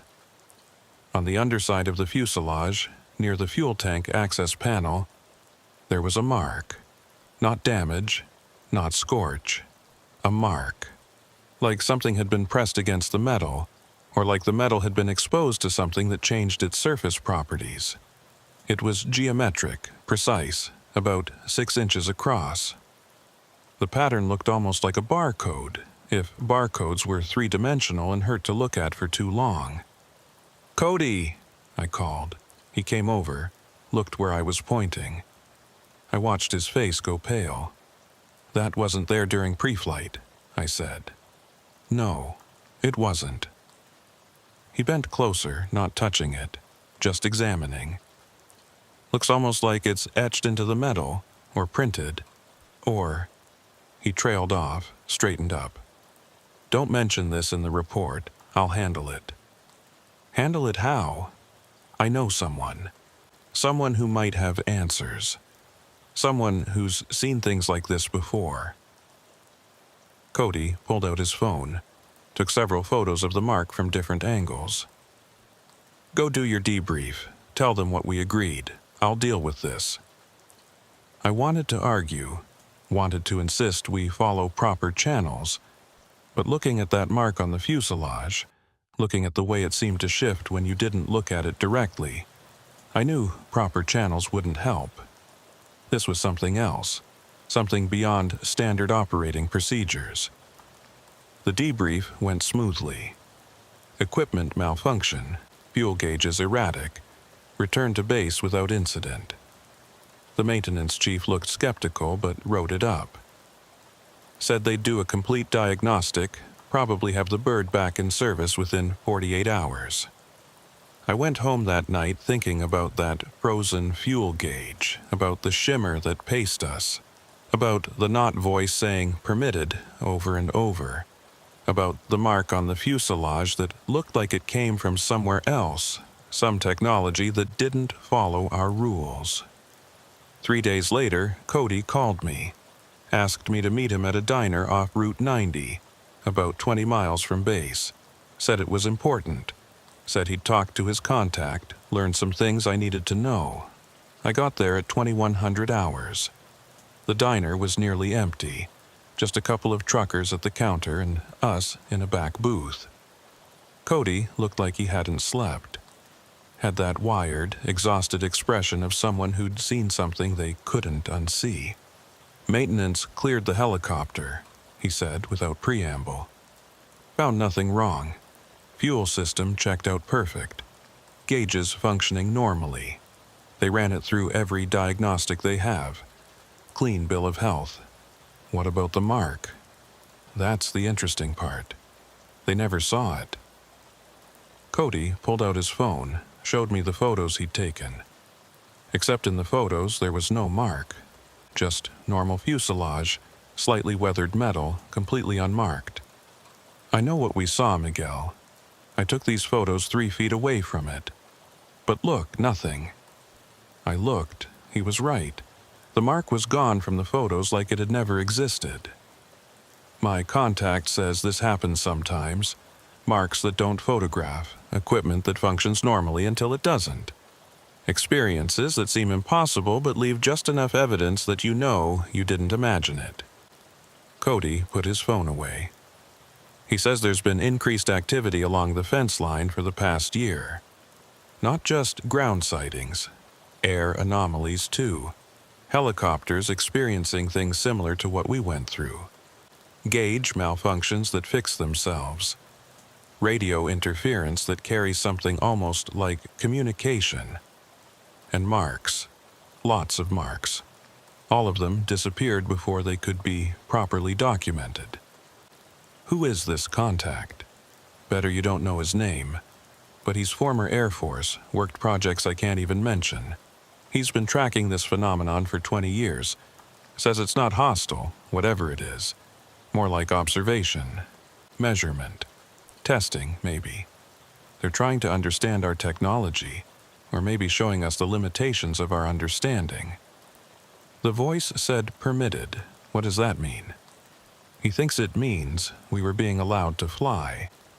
That something out there controls airspace in ways we don't recognize, and it granted us permission to pass through. Cody leaned back, rubbed his face. The fuel gauge, Miguel. He says other pilots have reported the same thing. Fuel not being consumed normally, or being replenished somehow, or being measured by something that doesn't work the same way our systems do. Like they're testing to see if we notice. Testing our awareness. That's insane. Is it? After what we saw up there, what we experienced, is it really more insane than any other explanation? He looked me in the eye. His advice is to keep flying, keep watching. Document what we can, even if that documentation disappears later. Because whatever's happening, it's not stopping. It's increasing. And eventually enough people will see enough things that the official silence won't be sustainable anymore. I thought about that. About those other pilots experiencing similar impossibilities. About marks that don't photograph and fuel that doesn't burn, and voices that speak in concepts instead of words. Are you going to keep flying? I asked. Yeah, I am. Because I need to understand this. I need to know what's sharing the sky with us. Cody smiled, but it was a weary smile. Besides, if they wanted to hurt us, they could have. We were completely at their mercy up there. They could have dropped us out of the sky or done whatever they wanted. Instead, they just observed, measured, granted permission. That means something. Or it means we're insects they haven't bothered to swat yet. Maybe, but I don't think so. I think they're being careful, trying not to disrupt us too much while they figure us out. And maybe, just maybe, trying to prepare us for something. I left the diner that night with more questions than answers. Drove back toward Del Rio, thinking about shared sky and granted permission and marks that existed just long enough to be seen, but not long enough to be proven. The next morning, I was back on the flight schedule. Different helicopter, different training route. But I found myself watching the fuel gauge more carefully than before. Watching the air ahead for shimmers. listening to the radio for pressure sounds that weren't quite sounds. And I wondered how many other pilots were doing the same thing. How many of us were flying through airspace we thought we controlled, not realizing we needed permission from something else entirely. My name is Cody Lejeune, and I need to tell you about what happened 2 weeks after Miguel's training flight. By then, I'd convinced myself that the fuel gauge incident was an isolated anomaly, something strange but not necessarily repeatable. I'd filed it away in the growing mental folder labeled Things I've Seen That I Can't Explain, alongside a few other incidents from my 15 years of flying this sector. I should have known better. It was October 17th, night shift, which I normally avoided but couldn't this time due to personnel shortages. We were doing observation runs along the western fence line, me and a ground unit coordinating on suspected crossing activity near mile marker 49. Nothing unusual about the mission. Standard surveillance, thermal imaging, routine patrol. I'd lifted off at 2200 hours. Clear night, temperature down to 68 degrees, wind calm. Maybe 3 knots from the west, barely enough to register. 3/4 moon giving good visibility even without the searchlight. The kind of night where you could see for miles, where every feature of the desert stood out in silver and shadow. The ground unit, call sign Ranger 7, was positioned at the base of an old water tower about a mile north of the fence. They'd picked up movement on their sensors, thought they had crossers attempting to cut through. My job was to overfly the area, use the thermal camera to confirm targets and track their movement. Ranger 7, this is Air 1. I'm approaching your position from the east. You still have contact? Air 1, Ranger 7. Negative contact. Lost them about 5 minutes ago near the fence line. Could be hunkered down waiting for us to leave. Copy that. I'll do a sweep. See if we can pick them up on thermal. I dropped altitude to 300 feet. Slow, cruising speed. Thermal camera active and scanning. The desert showed up in shades of green and black on the display. Cool earth and warm spots where rocks had retained the day's heat. Small animals scurrying through brush, their body heat bright white against the dark background. But no human-sized signatures, no one moving or hiding near the fence. That's when I heard it. Wind, strong wind, the sound of it roaring past. The kind of noise you get when you're flying through a storm front or when you've got a door open at speed. Loud enough that I could hear it over the engine noise, over my headset, over everything. But I wasn't flying through wind. My airspeed indicator showed 60 knots ground speed, no turbulence, no crosswind component. The anemometer on the ground unit's position reported 3 knots. The desert below was still. Scrub brush not moving, dust not kicking up, nothing indicating wind. Yet I could hear it. Howling, roaring, like I was standing in a gale. Ranger 7, you guys experiencing any wind down there? Negative, Air 1. It's dead calm. Why? I'm hearing wind noise up here, but I've got no indication of actual wind. Instruments all show calm. Could be something loose on the aircraft. Panel seal, maybe. Creating noise in the airflow. Yeah, maybe. But I didn't think so. The sound wasn't coming from outside the helicopter. It was coming from above. Directly above. Like there was something up there generating wind, projecting it down through the rotor disc and into the cabin. I checked my altitude. 300 feet above ground level. Nothing above me but clear sky and stars. I activated the searchlight, pointed it upward, swept it through the space above the helicopter. Nothing. Just darkness and distance, and the moon hanging there indifferent. The wind sound got louder. My headset started crackling with interference. That same subsonic pressure sound from Miguel's flight. I felt it in my chest. That deep vibration that made breathing feel wrong. Air 1, Ranger 7. We're picking up something weird on our radio. You copying strange interference. Yeah, I'm getting it too. Hold position, I'm going to... The wind sound stopped, not faded, not died down gradually. Just stopped, like someone had hit a mute button.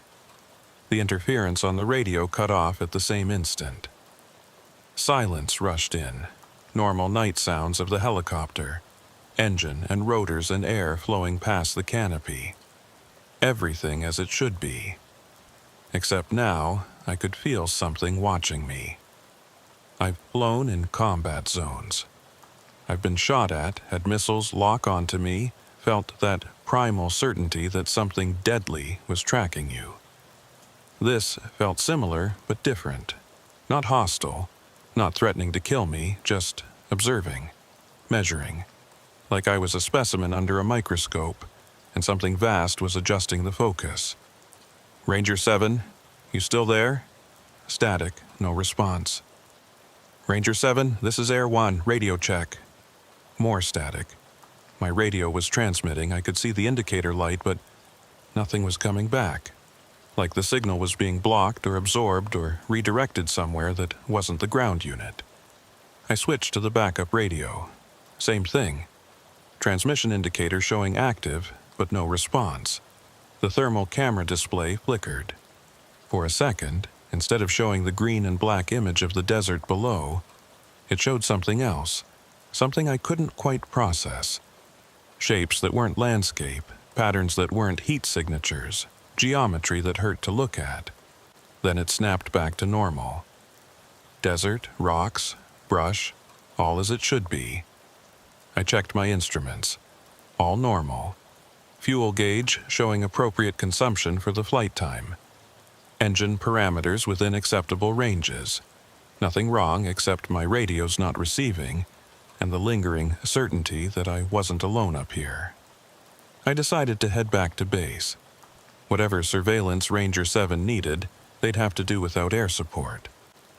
Something was wrong, and I'd learned from Miguel's experience that when things got strange, the smart move was to get back on the ground. I banked right, starting the turn back toward Del Rio. The searchlight was still on, pointed slightly downward, illuminating the desert as I turned. That's when I saw them. Shadows on the ground. But wrong. Moving wrong. They flowed across the terrain like liquid, like they weren't attached to anything, weren't cast by anything. They moved against the direction of my searchlight, went up slopes they should have gone down, stretched and compressed in ways shadows don't, and they were all moving toward a single point, converging on the fence line near mile marker 49, exactly where Ranger 7 had lost contact with their suspected crossers. Ranger 7, if you can hear me, you need to move away from the fence line. Something's not right. Static.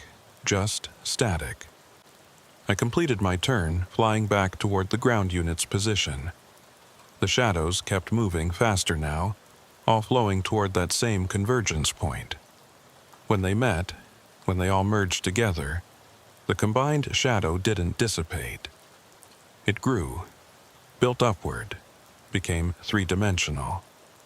A shape rose from the merged shadows, tall and thin and somehow wrong in its proportions. It stood there on the ground, clearly visible in my searchlight, and it looked up at me. No face, no features I could identify, just the suggestion of a head tilting back, of attention being directed upward, of something acknowledging my presence. Then it started walking. Not toward my position, toward the ground unit, toward where Ranger 7 was waiting in their vehicle, oblivious to what was approaching them. I pushed the throttle forward, dove toward the ground unit's position. Needed to warn them, needed to get their attention, needed to do something. The radio was still dead, but I had the searchlight. I could signal them visually, get them moving. The shadow figure moved impossibly fast. 1 second it was 100 yards from the ground unit. The next, it was right there, standing next to their vehicle. I saw it reach out with something that might have been an arm, might have been a limb, might have been something I didn't have words for. It touched the vehicle, Every light on the ground unit's truck went out. Headlights, taillights, the light bar on top, the interior dome light I'd been able to see through the windshield.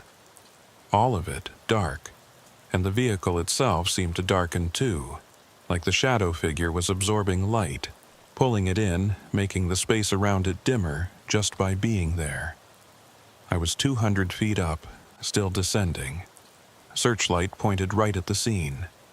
I could see the two agents in the truck, silhouettes visible through the windshield, not moving, just sitting there like they were frozen, like time had stopped for them but not for me, not for the shadow figure standing next to their vehicle.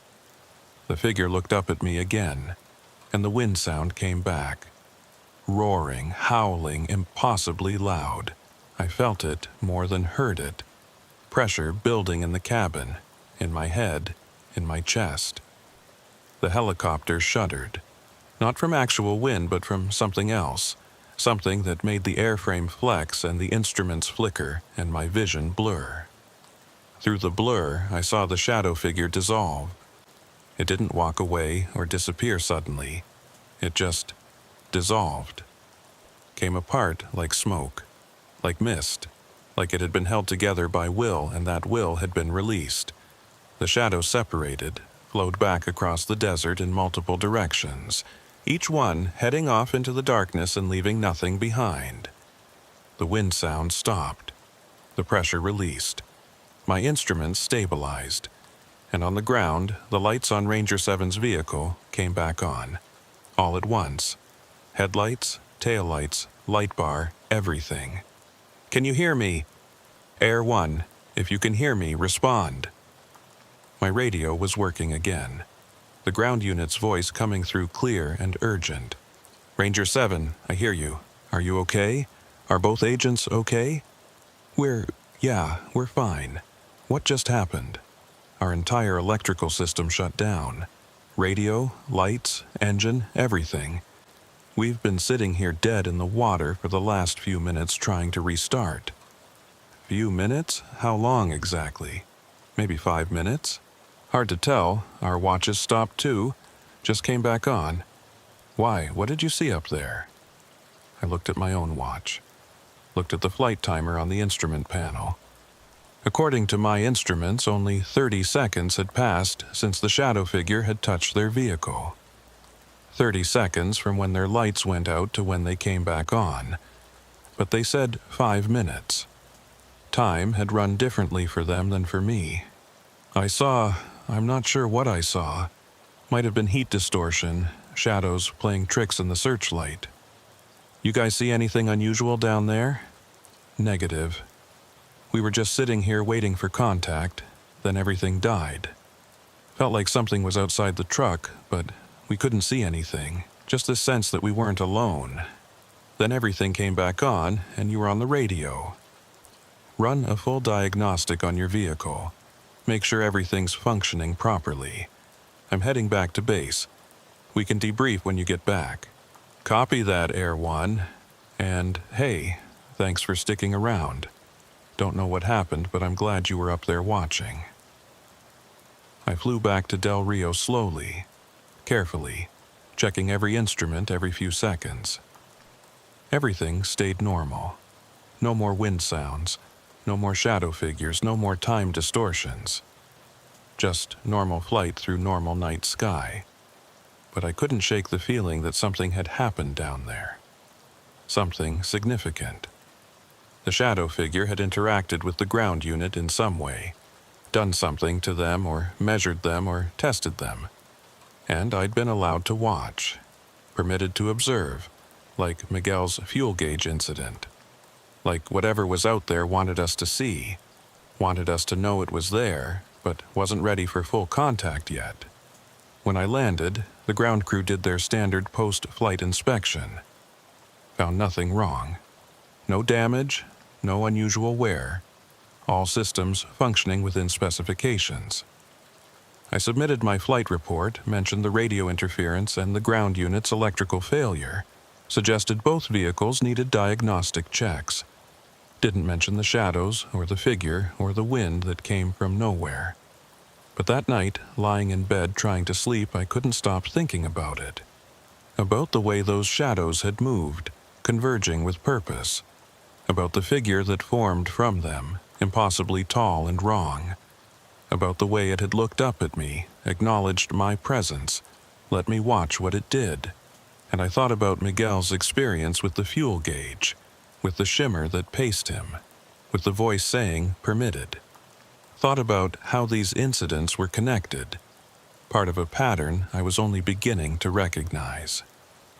2 days later, Ranger 7's driver, agent I'll call Tom, came to find me, asked if we could talk privately.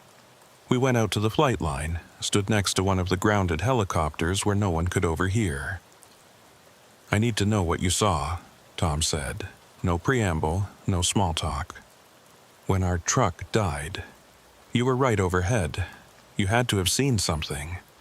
I saw your lights go out. Saw them come back on, nothing else unusual." The lie felt heavy in my mouth. "Cody, I've been doing this job for 8 years. I know when something's not right, and that night, something was not right." Tom looked around, made sure we were alone. "When the truck died, when everything went dark, I felt something, felt it looking at us. Not through the windows, not with eyes, but looking at us anyway. Looking into us.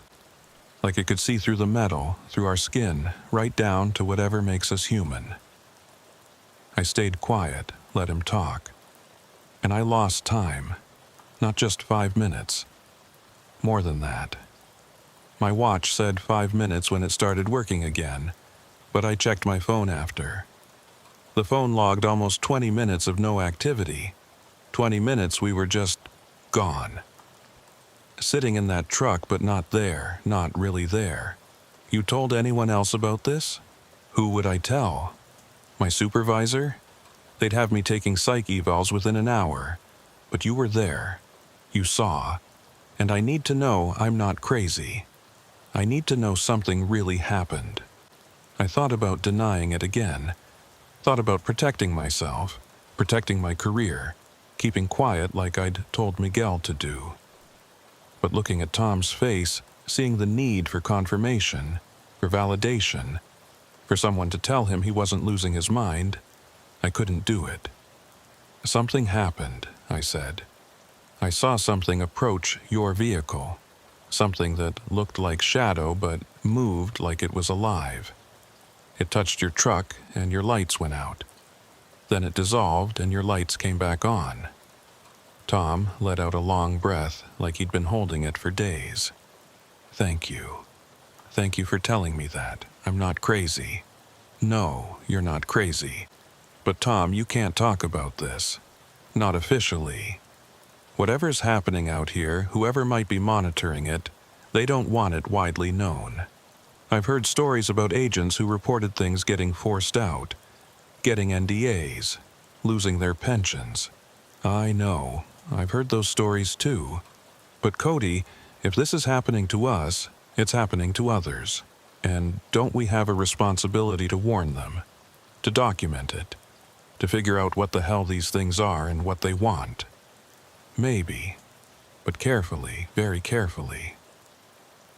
I thought about Miguel, about the contact who'd briefed me after the fuel gauge incident, about the network of people quietly documenting these experiences. There's a group, people who've seen things, who are trying to understand it. I can put you in touch with them if you want, but it means keeping everything unofficial, off the books, no formal reports, no official documentation. I want in. Whatever this is, I want to understand it. I gave him the contact information. Watched him walk away, back toward the ready room, carrying the weight of what he'd experienced. And I wondered how many more of us there would be. How many agents, how many pilots, how many people working these borders would have encounters with things that shouldn't exist. A week later, I was scheduled to fly with Miguel again. Training flight, daytime, nothing special. But when we lifted off, I told him about the shadow figure. about Tom's missing time, about the wind that had no source. Miguel listened without interrupting. When I finished, he said, "It's escalating. Whatever's happening, it's becoming more frequent, more direct. Yeah, that's what worries me. You think they're preparing us for something, like your contact suggested? I don't know, but I think we need to be ready. Keep watching, keep documenting, and keep each other sane because this is the kind of thing that makes you question everything." I looked over at him. "You still okay with flying, after everything you've seen, everything I've told you?" Miguel thought about it. "I signed up to patrol the border, to help secure it, protect it. But the more I learn about what's actually happening out here, the more I realize the border isn't where I thought it was. It's not just a line between countries. It's a line between worlds, between realities. And something's crossing it. Something's been crossing it for a long time. So that's a yes. That's a yes. I keep flying. We both do. Because if we don't watch these crossings, who will?" We flew our training route, practicing standard procedures, maintaining normal radio chatter. But both of us were watching more carefully now. Watching for shimmers in the air, for shadows that moved wrong, for gauges that didn't behave, for sounds that had no source. The sky seemed bigger than before, more full of possibilities, more full of things we couldn't see but could sense, watching us as we watched for them. And I knew with absolute certainty that this was only the beginning. This is where it gets complicated, where the individual experiences Miguel and I had converged into something we couldn't deny or rationalize away. This happened on November 8th, 3 weeks after the shadow figure incident, and it changed everything. The flight was supposed to be routine. Miguel and I were scheduled for a joint patrol, 2 helicopters flying in formation along the western fence line, covering more ground and providing mutual support. Standard procedure for high-activity nights when we expected multiple crossing attempts. We lifted off at 2130 hours. Miguel in tail number 407 Charlie, me in 407 Delta. Clear night, cold for the desert, temperature down to 52 degrees. Wind calm, visibility unlimited, perfect flying weather. Air 1, Air 2, you're cleared for patrol route Whiskey 3. Maintain 500 feet separation and report all contacts. Air 1 copies. Air 2 copies. We flew west, 2 helicopters in loose formation, maintaining about 500 feet of lateral separation. Below us, the fence line stretched into darkness, metal posts catching moonlight creating a silver thread across black desert. Empty. Quiet. Nothing moving. That should have been a warning sign. The desert is never completely empty. There are always animals, always some sign of life. But that night, nothing. Just stillness and silence. "Cody, you seeing any wildlife on your thermal?" Miguel's voice over the radio. I checked my thermal imaging display. Usually, at this time of night, I'd see dozens of small signatures. Coyotes, rabbits, snakes, birds. The desert coming alive after the heat of day. But the display showed nothing. Just cool earth and cooling rocks, no animals at all. Negative contact on thermal, everything's quiet. Too quiet, something's not right. He was correct, and we both knew what not right meant out here. What it had come to mean over the past few weeks. The radio crackled. Underneath the normal static, I heard that pressure sound again. That subsonic throb that made my chest ache and my teeth hurt. Miguel must have heard it too because his helicopter shifted slightly, adjusting position, getting a bit closer to mine. Instinctive response to threat, tighten up formation, stick together. "You hearing that?" Miguel asked. "Yeah, stay alert, watch your instruments." We flew on, the pressure sound built slowly, that familiar pattern now, ramping up gradually. I checked my fuel gauge. Still reading normal, consumption appropriate for flight time, but I kept watching it, waiting for it to freeze or jump or do something impossible. Instead, my altimeter started acting strange. I was maintaining 500 feet above ground level, standard patrol altitude. But my altimeter kept flickering, jumping between 500 feet and other readings, 1,200 feet, 300 feet, 850 feet, random numbers, switching too fast to be real, too precise to be malfunction. "Miguel, you got altimeter issues?" "Yeah, how'd you know?" "Mine's jumping all over." "Same here, but I'm not actually changing altitude. I can see my shadow on the ground. It's steady, not moving up or down." So, the altimeters are measuring something else, something that's not altitude. The pressure sound peaked suddenly, went from building gradually to overwhelming in the space of a single second. My vision blurred with it, the landscape below becoming indistinct, shapes losing meaning. Through the blur, I saw Miguel's helicopter, and it looked wrong, distorted, like I was seeing it through water or heat shimmer or dimensional static. Then the wind came. Not the sound of wind like I'd heard during the shadow figure incident. Actual wind this time. Powerful wind.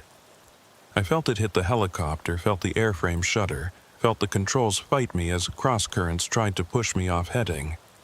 But my airspeed indicator still showed calm air. No wind. The turbulence I was feeling, the buffeting that was making the helicopter hard to control, it wasn't registering on any instruments. "Cody, I'm getting thrown around here. Are you—" Miguel's transmission cut off. Not static, not interference. Just silence, like his radio had been switched off. "Air 2, this is Air 1. Radio check." Nothing. I could still see his helicopter through the blur distortion about 400 feet to my right, but it looked like it was struggling too. Rocking, pitching, fighting turbulence that didn't exist according to our instruments. The thermal imaging display flickered. Instead of showing the empty desert, it showed shapes, dozens of them, human-sized, moving across the ground below us, all heading toward the fence line. But when I looked with my eyes, without the thermal camera, there was nothing there. Just empty desert. The shapes on thermal were moving wrong, too fast, too fluid, phasing through obstacles like they weren't solid, and they were all converging on a single point. Mile marker 51, the same location where Elena Marquez had been surrounded by lights, where the gaps in reality had opened. "Miguel, if you can hear me, converge on my position. We need to stay together." No response. But I saw his helicopter adjust course, turning toward me. He'd gotten the message somehow, or had the same idea independently. We closed the distance, formation tightening until we were only 200 feet apart. That's when the light appeared. Not one light this time. Not 7 lights like Elena had reported. This was different. This was a grid, hundreds of lights, thousands maybe, all appearing simultaneously in a perfect geometric pattern. They stretched from horizon to horizon, covering the entire visible area, each one positioned with mathematical precision. The lights were above us. I looked up through the canopy, tilting my head back as far as I could in the helmet.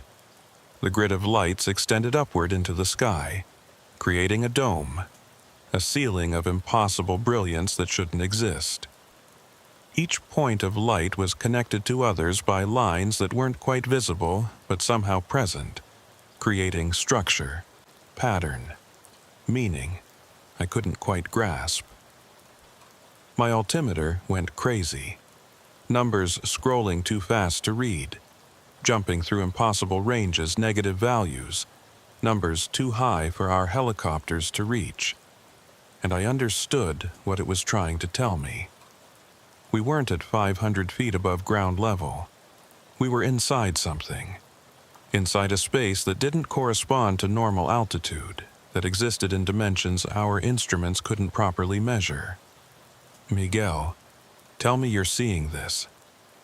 Still no response on the radio, but his helicopter was right there, close enough that I could see him in the cockpit, and I could see that he was looking up too, seeing what I was seeing. We were both inside this thing, whatever it was, this structure of light that had enclosed us without us realizing when it happened. The turbulence stopped. The pressure, sound stopped. Everything went calm and quiet and still. We were flying through perfectly smooth air, instruments stabilizing, controls responding normally. Except we were inside a dome of impossible light, and our radios weren't working, and the shapes on thermal were still moving below us, converging on mile marker 51. Then the voice came. The same, not quite voice from Miguel's fuel gauge incident. The same concept communication that bypassed ears and language. But this time it was stronger, clearer, impossible to ignore. Observation complete. Measurement recorded. You are permitted to continue. I felt my hands moving on the controls, adjusting heading, changing altitude. But I wasn't controlling them. Something else was. Something that understood how to fly the helicopter better than I did. That moved the controls with precision I couldn't match. Miguel's helicopter moved too, mirroring my movements, both of us being guided toward mile marker 51, toward where all those thermal shapes were converging, toward something that was about to happen, or was already happening, or had always been happening. I couldn't tell which. The fence line below us started changing. The metal posts bent and curved, that same reality warping I'd heard described in other encounters. Gaps opened, windows to somewhere else, revealing desert that wasn't our desert, sky that wasn't our sky. And through those gaps, things were crossing. The shapes from thermal were becoming visible to normal sight, manifesting in our reality, solidifying. They looked like the shadow figure I'd seen, tall and thin and wrong, but these weren't made of shadow. They were made of light, or seemed to be. Semi-transparent, glowing faintly, moving with that same impossible grace. Dozens of them, maybe hundreds, walking through the gaps in the fence, emerging from their world into ours. The barrier thins. The crossing is permitted. You will bear witness, I tried to fight the controls, tried to break free of whatever was guiding the helicopter. Couldn't do it. My hands moved, but the controls didn't respond to me. I was a passenger in my own aircraft, being taken to observe something I maybe wasn't ready to see. We descended. Both helicopters, synchronized, dropping to 200 feet, then 100, then hovering just above the fence line at mile marker 51.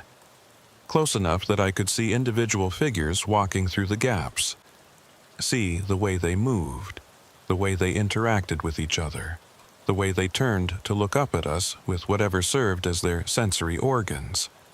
One of them raised a limb. Light spilled from it, formed into shapes, symbols, patterns that burned themselves into my vision. Information downloading directly into my brain, concepts and meanings and understandings that I don't have words for. Something about observation and measurement and preparation. Something about boundaries dissolving and worlds connecting and choices that would need to be made. And something about permission, about being granted access, about how we'd been tested and found acceptable, allowed to witness this crossing, trusted with knowledge that most humans weren't ready for. The download ended. The figure lowered its limb. Around it, the other figures continued their crossing, walking through the gaps with purpose, heading north into the desert, dispersing into the darkness. I counted maybe 200 of them before I lost track. 200 beings from somewhere else, crossing into our world through a hole in reality at mile marker 51. You are designated watchers. Continue your observation. Maintain your witness. When the conjunction completes, you will be called upon to choose. The voice faded. The control of my helicopter released suddenly. Control returning to my hand so abruptly I almost overcompensated. Beside me, Miguel's helicopter wobbled too, like he'd experienced the same sudden return of autonomy. The dome of lights above us began to fade. Not quickly, not like someone flipping a switch. Gradually, mathematically, each light dimming in perfect sequence, the pattern collapsing inward, the structure dissolving until only stars remained. Normal sky, normal night, normal everything. Except for the gaps in the fence which stayed open, and the figures which were still visible, still walking north, heading toward something. Destination I couldn't identify. My radio crackled back to life. Say again, Air 1 and Air 2, respond. You've been off comms for 14 minutes. Respond immediately or we're launching search and rescue. I checked my watch, checked the flight timer. Both showed that only 3 minutes had passed since we'd lifted off. But dispatch said 14 minutes. Time distortion again. Just like with Ranger 7, different rates of time inside the dome versus outside. Dispatch, this is Air 1. We're both here, both okay. Experienced radio malfunction. Appear to be functioning normally now. Copy that. Be advised. We're getting multiple reports from ground units of unusual lights in your area. Can you confirm? I looked at Miguel's helicopter. I could see him clearly now, see him looking back at me. We had a choice to make. Report what we'd seen, violate the unofficial code of silence, risk our careers and reputations, or stay quiet, protect ourselves, let this thing remain hidden for a while longer. Miguel's voice came through. Dispatch, Air 2. We observed atmospheric phenomenon, possibly weather-related, nothing that posed a threat to flight operations. Atmospheric phenomenon, weather-related. The agreed-upon lie, the safe explanation. Air 1 concurs with Air 2's assessment. Recommend continued patrol, no issues with aircraft. Copy both aircraft.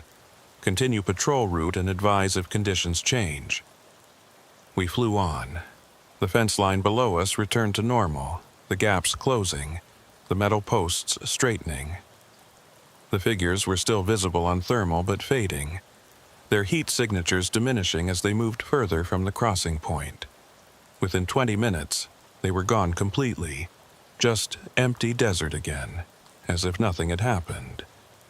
But when we landed 90 minutes later, after completing our patrol route and seeing nothing else unusual, we both knew everything had changed. We'd been inside something. We'd been controlled by something. We'd watched beings cross from one world to another, witnessed an event that fundamentally altered our understanding of reality. The maintenance crews did their post-flight inspections, found the usual minor issues, logged them for repair. But when I checked the helicopter's flight data recorder, the black box that logs everything, I found something strange. The 14 minutes we'd been inside the dome, the time dispatch said we'd been offline, it was recorded in the data. But not as flight time. The log showed those 14 minutes as a single entry. No altitude changes, no heading changes, no engine parameters, no flight data at all. Just one word. Repeated in the log entry space for those missing 14 minutes. Permitted. Miguel's helicopter data recorder showed the same thing. 14 minutes reduced to a single word. Documentation of permission granted. Access allowed. Witness designated. We met that night at the same diner where I'd briefed Miguel about the shadow figure. Brought our phones, our notes, our photos of the data recorder screens. Compared everything we'd experienced, made sure we'd seen the same things, felt the same things, received the same concepts through that voice. They're crossing, Miguel said. Not just visiting, not just observing. Actually crossing. Coming into our world with permission from something. Some authority we don't recognize. And we're allowed to watch. Designated watchers. whatever that means. It means we're part of this now, whether we wanted to be or not. They've identified us, marked us, given us access to information that's being kept secret from everyone else. Miguel looked exhausted, wired, changed. What do we do with that, Cody? What's our responsibility here? We document it. We share it with the network, with others who've seen similar things. We try to understand what's happening, what they're preparing us for. I thought about that final message, about choice and conjunction. And we get ready, because they said we'd be called upon to choose. When the conjunction completes, when enough people have witnessed enough crossings, when the tipping point is reached. Choose what? That's what we need to figure out. Over the following weeks, we connected with more people. Tom from Ranger 7. Elena Marquez, who'd never stopped watching the fence line after her initial encounter. Rodriguez, who'd transferred back after hearing what we'd seen, unable to stay away anymore. Dozens of others, agents and pilots and observers who'd all witnessed pieces of the puzzle. We built a timeline, mapped the incidents, found the pattern. The crossings were increasing in frequency, in size, in boldness. What had started as isolated lights and subtle observations had evolved into mass migrations. Hundreds of beings crossing through gaps in reality at multiple locations along the border. And it wasn't just our border. Reports came in from other countries, other border zones around the world. Same phenomenon, same progression, same message. Observation, permission, witness, choice. The conjunction they'd mentioned, it wasn't astronomical, it was social, human. When enough people had seen, when enough witnesses had been designated, when enough of us understood what was happening, that's when the choice would need to be made. Accept the crossing, allow the barrier to fall completely, integrate our world with theirs. Or reject it, maintain separation, stay isolated and alone. I don't know which choice is right. I don't know if there is a right choice, but I know that it's coming, sooner than anyone official wants to admit. The crossings are happening every night now, visible to anyone who knows where to look, when to watch. The border isn't where we think it is. It never was.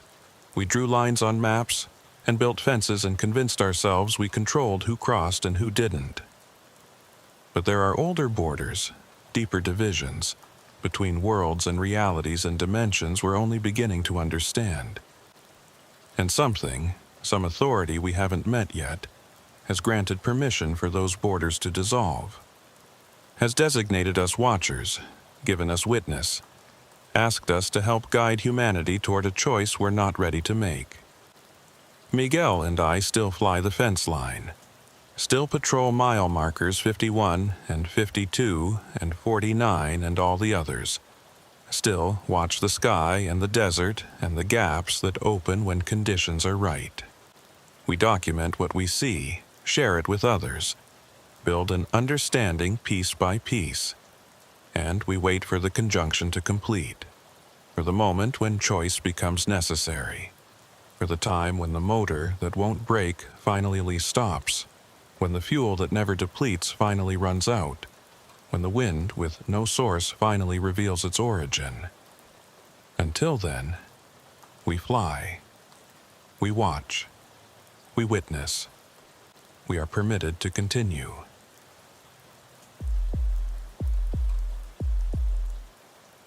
My name is Kayla Dorsey, and I've been working ground patrol for border security for 4 years now. Most nights are routine. Long stretches of empty road, radio check-ins every 30 minutes, occasional wildlife crossing in front of the headlights. You learn to stay alert through the monotony, watch for things that don't belong. Trust your instincts when something feels off. November 12th wasn't supposed to be different from any other night. I was assigned Route 7, the western service road that runs parallel to the fence line from mile marker 38 to mile marker 65.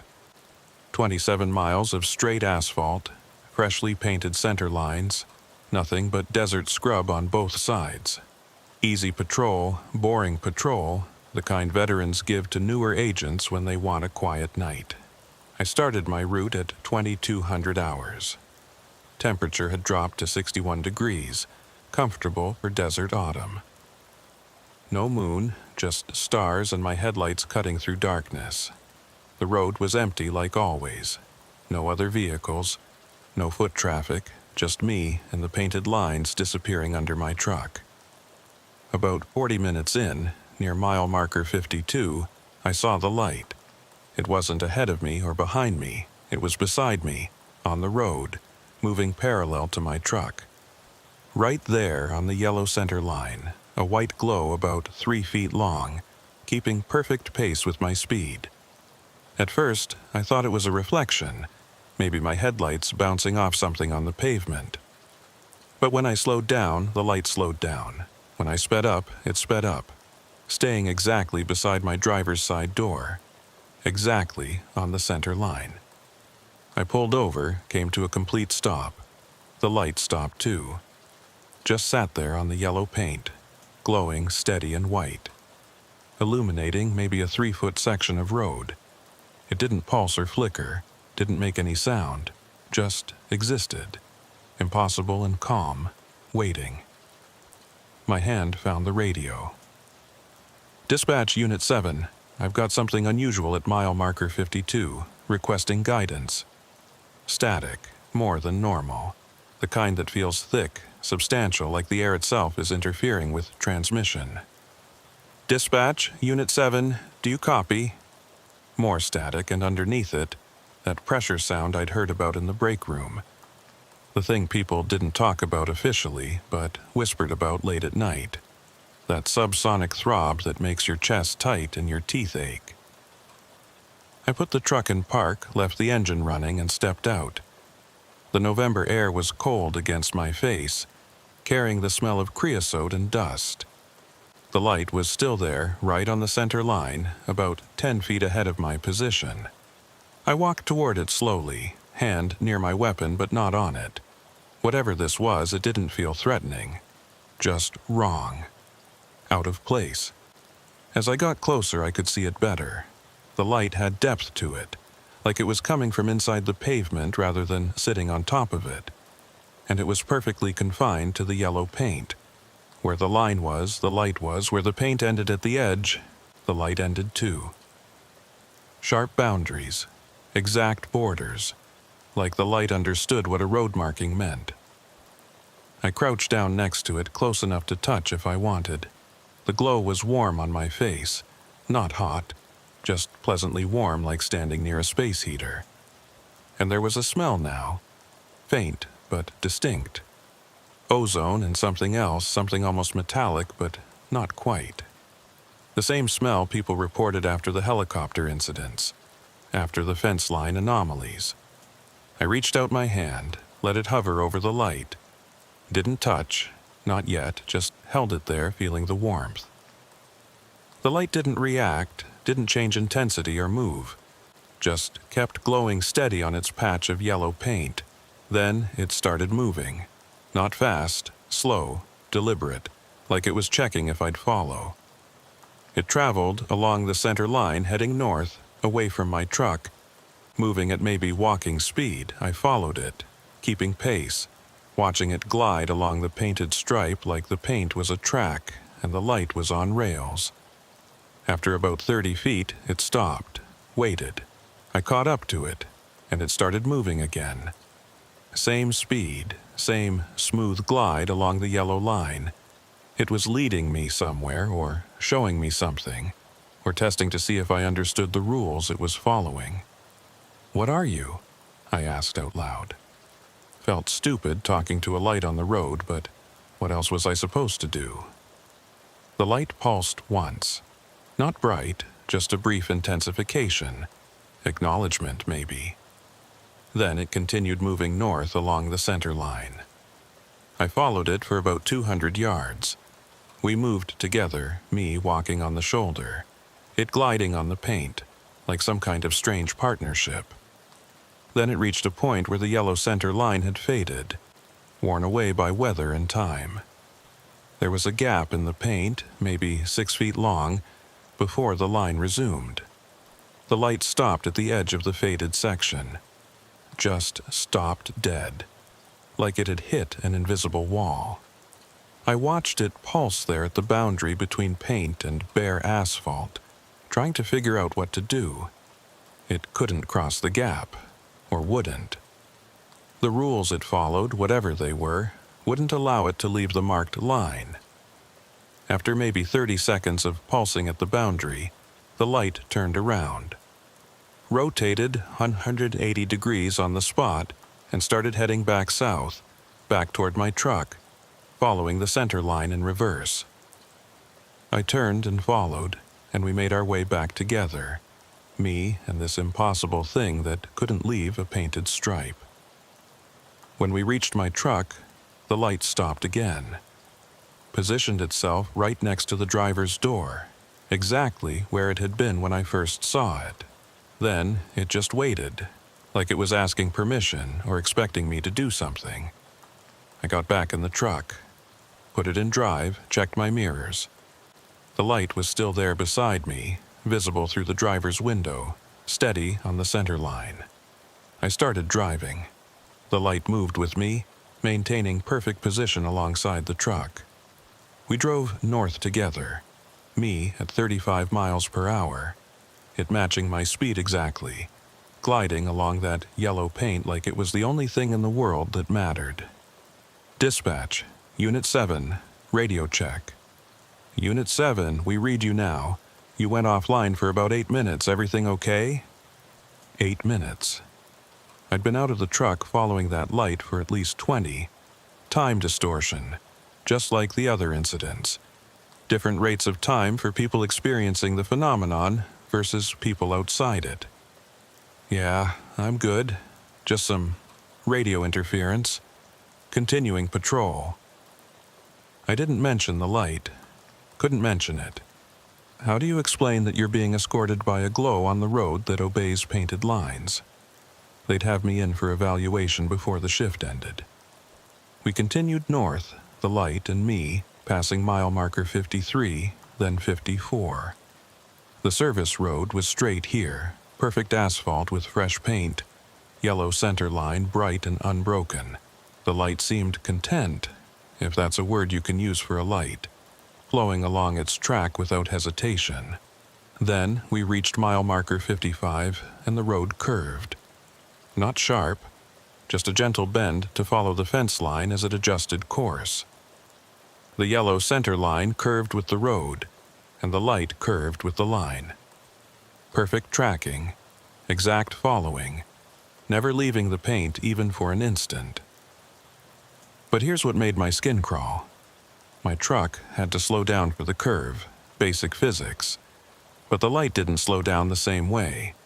It adjusted its speed to stay beside me, but the acceleration and deceleration were wrong. Instant, mathematical, like it wasn't affected by inertia or momentum. It just decided to be at the correct speed, and was. "You're not from here," I said to it, to the light, to whatever intelligence or mechanism was controlling it. "You're following our rules, but you don't understand why they exist. You just know they're rules." The light pulsed twice. Acknowledgement? Agreement? I couldn't tell. We drove on. The road straightened out again after the curve, and I sped back up to 40 miles per hour. The light matched me instantly. No lag, no acceleration time. Just adjusted to match my speed like speed was a setting it could dial to whatever it needed. At mile marker 58, something changed. The desert on both sides of the road started feeling different. Not empty anymore. I couldn't see anything, couldn't point to anything specific, but the sense of being watched was overwhelming. Multiple observers, all around, hidden in the darkness beyond my headlights. The light beside me pulsed faster now, regular rhythm, almost like a heartbeat. And I realized it wasn't alone. There were others out there in the desert, just not visible to me. The light on the road was the only one I could see because it was following my rules, staying on my painted line, making itself visible within my framework of understanding. But the others, they were out there following their own rules, existing in spaces I couldn't perceive.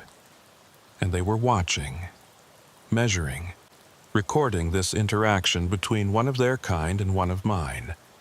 My radio crackled. Through the static came that pressure sound again, but underneath it I could hear something else. Not a voice, not exactly. More like rhythmic interference, patterns in the noise that felt almost like communication. The light pulsed in time with the patterns, synchronized, connected. "If you're trying to talk to me," I said, "I can't understand. I don't have the equipment, or the biology, or whatever it takes to process what you're sending." The pattern stopped. The light's pulsing slowed, became irregular like it was thinking. Then it started moving again, still alongside my truck, but now it was doing something different.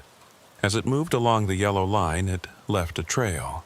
Not physical, not paint or substance, but a faint afterimage that hung in the air for a few seconds before fading. And the afterimage formed shapes, geometric patterns, mathematical precision, symbols I didn't recognize, but that felt significant. Language, maybe. Notation. Information encoded in light and space and time. I wanted to stop, wanted to photograph it or record it or do something to document what I was seeing. But I had this instinct, strong and clear, that if I stopped the truck, the light would stop too, and the message it was trying to show me would be lost. So I kept driving, kept watching the symbols form and fade in my rearview mirror, tried to memorize patterns I didn't understand. We reached mile marker 62. The road here was older, the paint more faded, and there were gaps where the center line had worn away completely. The light approached the first gap, that same 6-foot section of bare asphalt, and stopped. Pulsed at the boundary like it had before, trying to figure out how to proceed. Then it did something I didn't expect. It jumped, not physically moved through space, but disappeared from the end of the painted line and reappeared at the beginning of the next section. Instant translocation across the gap, maintaining its position beside my truck, but shifting through space to stay on the painted surface. My hands tightened on the wheel. That wasn't reflection or natural phenomenon or anything explainable by normal physics. That was technology. Intelligence. Something that understood boundaries and worked within them even when that meant bending reality to do so. 3 more gaps in the paint, 3 more instantaneous jumps. Each time, the light vanished from one end and appeared at the other, never touching the unpainted road, never leaving its prescribed track. Following rules with absolute precision even when those rules created obstacles. At mile marker 65, my patrol route ended. The service road continued north, but my assignment was to turn around here and head back south. I slowed down, preparing to make a U-turn at the turnaround point. The light stopped moving forward. It held position on the center line, no longer matching my speed, just sitting there glowing and waiting. I completed the turn, now facing south, the light behind me. Through my rearview mirror, I could see it still there, steady and white, marking the spot where I'd turned around. Then, as I started driving south, it began moving again, not following me anymore. Traveling north on its own, continuing along the center line without an escort, without me. I watched it in the mirror until it was out of sight, disappearing into the darkness behind me. A small white glow on yellow paint heading towards something or somewhere I couldn't follow. The rest of my patrol was normal. Quiet road, empty desert, no more lights or anomalies. When I reached the southern end of my route and started north again for the second pass, I looked for the light at every mile marker, every painted line, every section of road. It was gone. No sign it had ever been there. Just normal asphalt reflecting normal headlights, painted lines doing what painted lines are supposed to do.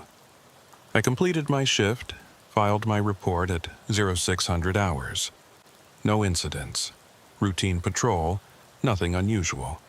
The same lie everyone tells when they see something they can't explain and don't want to risk their job reporting.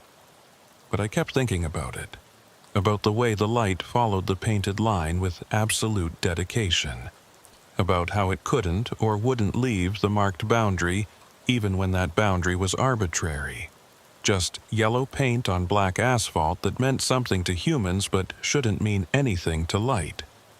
It was respecting our rules, following our boundaries, not because it had to, but because it chose to.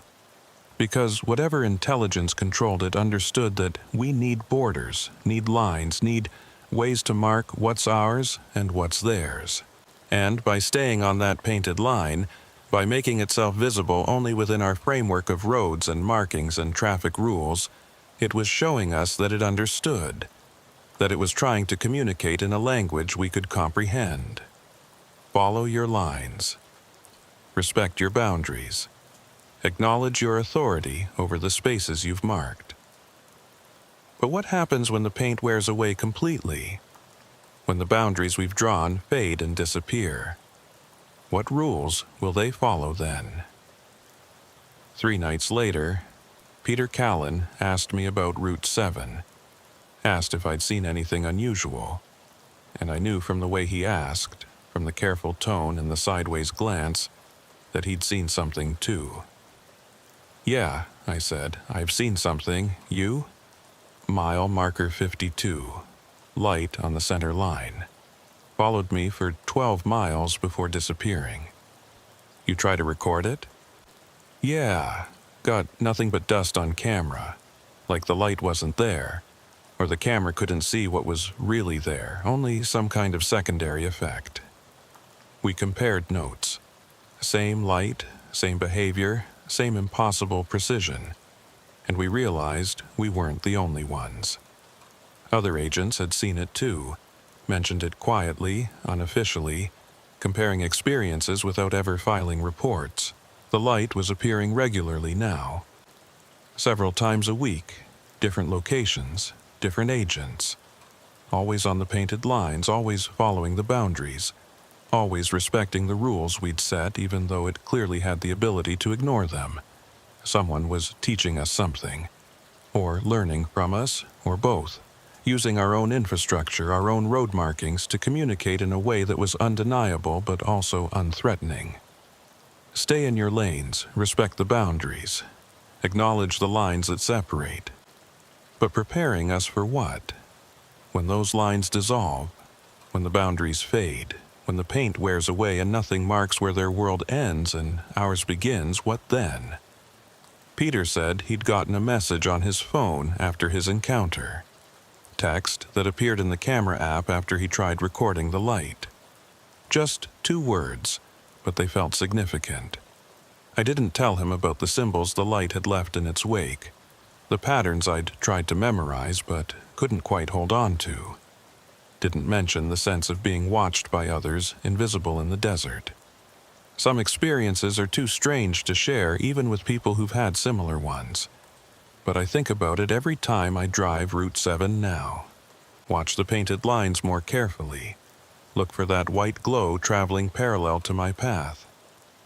And I wonder what message those symbols contained, what information I failed to preserve, what understanding I missed because I'm too locked into my own framework of reality to recognize something when it's showing itself to me. The light respected our boundary, stayed on our painted line, followed our rules. Now I just need to figure out why. My name is Peter Callan, 6 years with Border Patrol, and I thought Kayla was exaggerating when she first told me about the light on the road. Not lying, I believed she'd seen something, but I figured it was probably explainable. Reflection, atmospheric phenomenon, something with a rational cause that just looked weird in the moment. Then I saw it myself. November 15th, 3 nights after Kayla's encounter. I was on Route 7, same stretch of road, different shift. Starting my patrol at 2300 hours, clear night. Temperature around 58 degrees. Everything normal, everything routine. Mile marker 47, about 30 minutes into patrol, that's when it appeared. Same white glow Kayla described, same position on the yellow center line, same perfect tracking of my vehicle speed. I saw it in my peripheral vision first, just a brightness that shouldn't be there. And when I turned to look directly at it, there it was, impossible and real. My first instinct was to document it. I'm that guy, the one who always has his phone ready, who takes pictures of everything unusual. If something's happening, I want evidence, want to be able to prove later that I wasn't imagining things. I grabbed my phone from the center console, one hand on the wheel, keeping the truck steady at 30 miles per hour. Held the phone up to the driver's window, pointed the camera at the light beside me on the road. Hit record. The screen showed the road, the painted center line, my headlights illuminating asphalt, but no light, no white glow traveling beside me, just normal road, normal paint, nothing unusual. Come on, I muttered, adjusting the angle, trying different positions. The light was right there, bright enough to see clearly, bright enough to cast faint illumination on the inside of my door. But the camera wasn't picking it up at all. Then I noticed something else on the screen. Dust, or something like dust. Little bright particles floating in the air above the center line, moving in patterns that didn't match wind or vehicle motion. They sparkled like embers, like tiny electrical discharges, like something was exciting the air molecules and making them visible to the camera, even though the main light source wasn't registering. I zoomed in on the sparking dust. The patterns were complex, organized, moving in spirals and geometric formations that felt too precise to be random. Like the dust was responding to something, being controlled by something, creating secondary effects even though the primary cause was invisible to the camera. So you exist in a frequency the camera can't capture, I said to the light. But you disturb things the camera can see, leave traces in the air. The light pulsed. The dust on the screen went crazy for a second, sparked bright and fierce, then settled back into its organized patterns. I kept recording, kept driving, watching the phone screen instead of the actual light now. The dust trail showed me things I couldn't see with my eyes alone.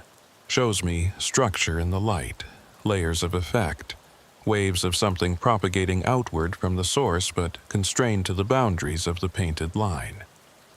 At mile marker 49, the road crossed a cattle guard, one of those grid metal things set into the pavement to keep livestock from crossing.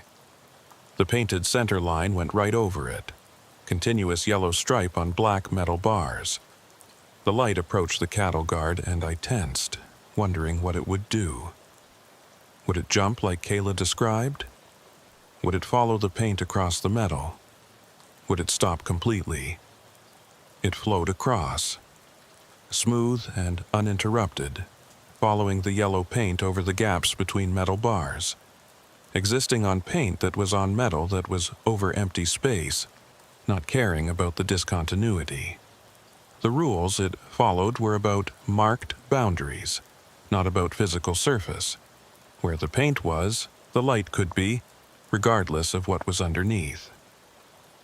On my phone screen, the dust went wild at the cattle guard, sparked and swirled in the gaps between bars, like something was pouring through from underneath, from some other space that existed below the road. The light stayed calm and controlled on the surface, but below, through those gaps, I could see chaos, energy, or matter, or something streaming up from depth, interacting with our reality through the spaces we'd created in our infrastructure. Jesus, I breathed, nearly dropping the phone. The light pulsed faster. The dust on screen crystallized into a pattern, held for 3 seconds, then dispersed. I managed to hit the screenshot button, capture that one moment of organized structure, before it dissolved back into chaos. We crossed the cattle guard, moved back onto solid road, and the dust settled down. The light continued its steady glow beside me, unperturbed, following its yellow striped track like nothing unusual had happened. I checked the screenshot I'd captured. The pattern looked almost mathematical, like an equation or formula expressed in spatial arrangement. Numbers. Coordinates.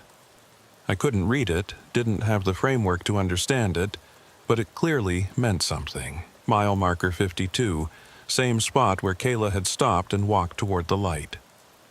I slowed down, considering whether to do the same, but before I could decide, my phone screen changed.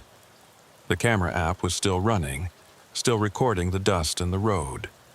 But now, text started appearing overlaid on the image. Not typed, not displayed like normal phone text. More like it was being written directly onto the screen, letter by letter, words forming in real time. Observer acknowledged. I almost drove off the road. My hands jerked on the wheel, and the truck swerved slightly before I got it back under control. The light stayed steady beside me, perfect tracking even during my moment of panic. Recording permitted. "Who are you?" I asked out loud. "What are you?" The text didn't respond to my questions, just continued appearing, measured and deliberate. Boundary respected. Your lines, your rules, your authority recognized. My throat was dry. I wanted to stop, wanted to pull over and really process what was happening, but I had this sense that stopping would break something. The light had stayed beside me because I'd kept moving, kept following the road's flow. If I stopped, it might disappear, and this chance to understand might be lost. Intersection approaching. Decision point. I looked ahead.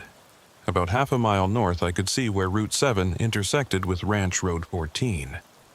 The service road continued straight north, but Ranch Road crossed it east-west. Painted lines meeting, merging, creating choices. "What decision?" I asked. The phone screen cleared. The text disappeared. For a moment, there was just the camera view. The dust sparking above the center line. The road flowing past in the headlights. Then, new text appeared. Which path? Which boundary? Which rule to follow? The intersection was getting closer. I realized what it was asking. The light followed painted lines, but at an intersection, lines split, branch, offer choices. How would it decide which line to follow? Would it choose? Would it ask me? Would it split somehow, follow multiple paths? "I'm going straight through," I said. "Continuing north on Route 7. That's my patrol route, that's the boundary I'm assigned to watch." Boundary assigned. Assignment acknowledged. Quarter mile to the intersection now. The light was pulsing steadily, that rhythmic heartbeat pattern Kayla had mentioned. On my phone screen, the dust had organized into something that looked almost like an arrow, pointing forward, indicating straight ahead. I approached the intersection, maintained my speed. No turn signal because I wasn't turning. The truck crossed through the intersection, tires thumping over the painted lines of Ranch Road 14, continuing north on Route 7. The light followed me, stayed on the Route 7 center line, flowing straight through the intersection, ignoring the branching options of the crossing road. It had made a choice, or accepted my choice, or recognized that my assignment gave me authority to define which boundary mattered. The phone screen pulsed bright for a second. New text appeared, just 2 words this time. Boundary respected. Then the text faded. The camera app stayed open, still recording, but no more messages appeared. Just dust sparking above the center line, the light glowing beside me, the road continuing north into darkness. I drove for another 20 minutes, the light maintaining position, the dust creating patterns I recorded but couldn't interpret.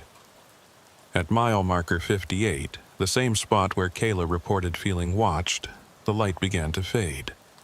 Not suddenly, not like it was leaving. More like it was diffusing, spreading out along the painted line, becoming less concentrated until it was indistinguishable from normal reflectivity. The dust on the phone screen settled, stopped sparking, became just normal air. I stopped recording, checked the file. 43 minutes of footage, several gigabytes of data. Proof that something had happened even if the something itself wasn't directly visible. I opened the screenshot I'd taken at the cattle guard, the pattern in the dust. Zoomed in, studied it, tried to find meaning in the arrangement of sparks and swirls. It looked familiar somehow, like I'd seen similar patterns before but couldn't remember where. Then I remembered the helicopter incidents. Miguel and Cody's reports, the documents they'd shared through the network, the mark on the helicopter fuselage, the patterns that appeared and disappeared. This was similar, not identical, but related. Same mathematical precision, same geometric complexity, same sense of information encoded in spatial arrangement. They were marking things, or teaching us, or testing to see if we could recognize patterns, identify meaning, understand communication that didn't use words or sounds or any method we typically associated with intelligence. I finished my patrol route, drove back to base, transferred the phone footage to my laptop before I filed my report. Routine patrol, no incidents, nothing unusual. The lie was becoming easier every time I told it. But later that night, at home, I went through the footage frame by frame. Isolated every moment where the dust formed coherent patterns. Found 17 distinct configurations, each one held for exactly 3 seconds before dissolving into the next. 17 patterns. 17 what? Letters? Numbers? Concepts? I couldn't decode them, didn't have the key to unlock what they meant. But I could share them with others who'd seen similar things, compare them to other patterns, build a database of these visual messages. I emailed the screenshots to the network.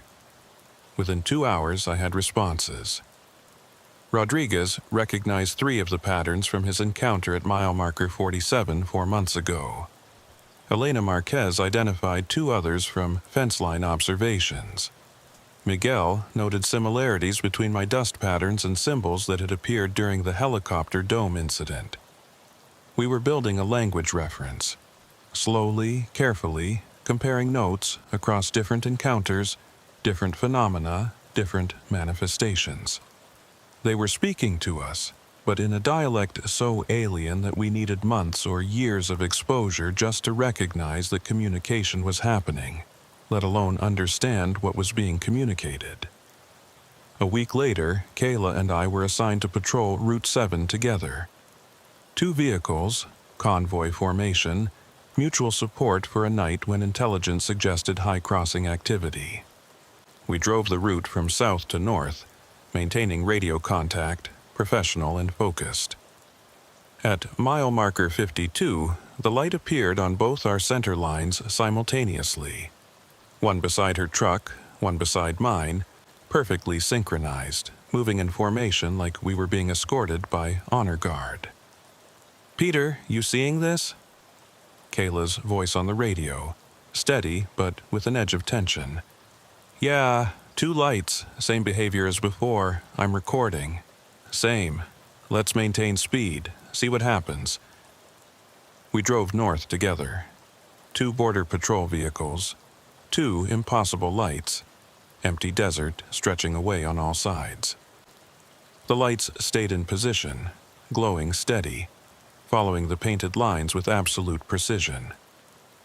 At mile marker 58, where both Kayla and I had felt watched during our individual encounters, the lights began to pulse in synchronization.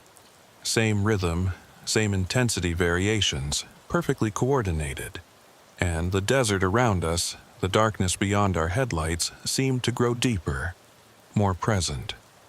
Like we were driving through space that was occupied by things we couldn't see. My phone buzzed. I grabbed it, glanced at the screen while keeping most of my attention on the road. The camera app had opened by itself, started recording automatically, and text was appearing again. 2 observers, 2 boundaries, parallel paths. Kayla, you getting text on your phone? Yeah, how is it doing that? The app's not even open on mine, but text is appearing on the home screen. Convergence point ahead. Demonstration prepared.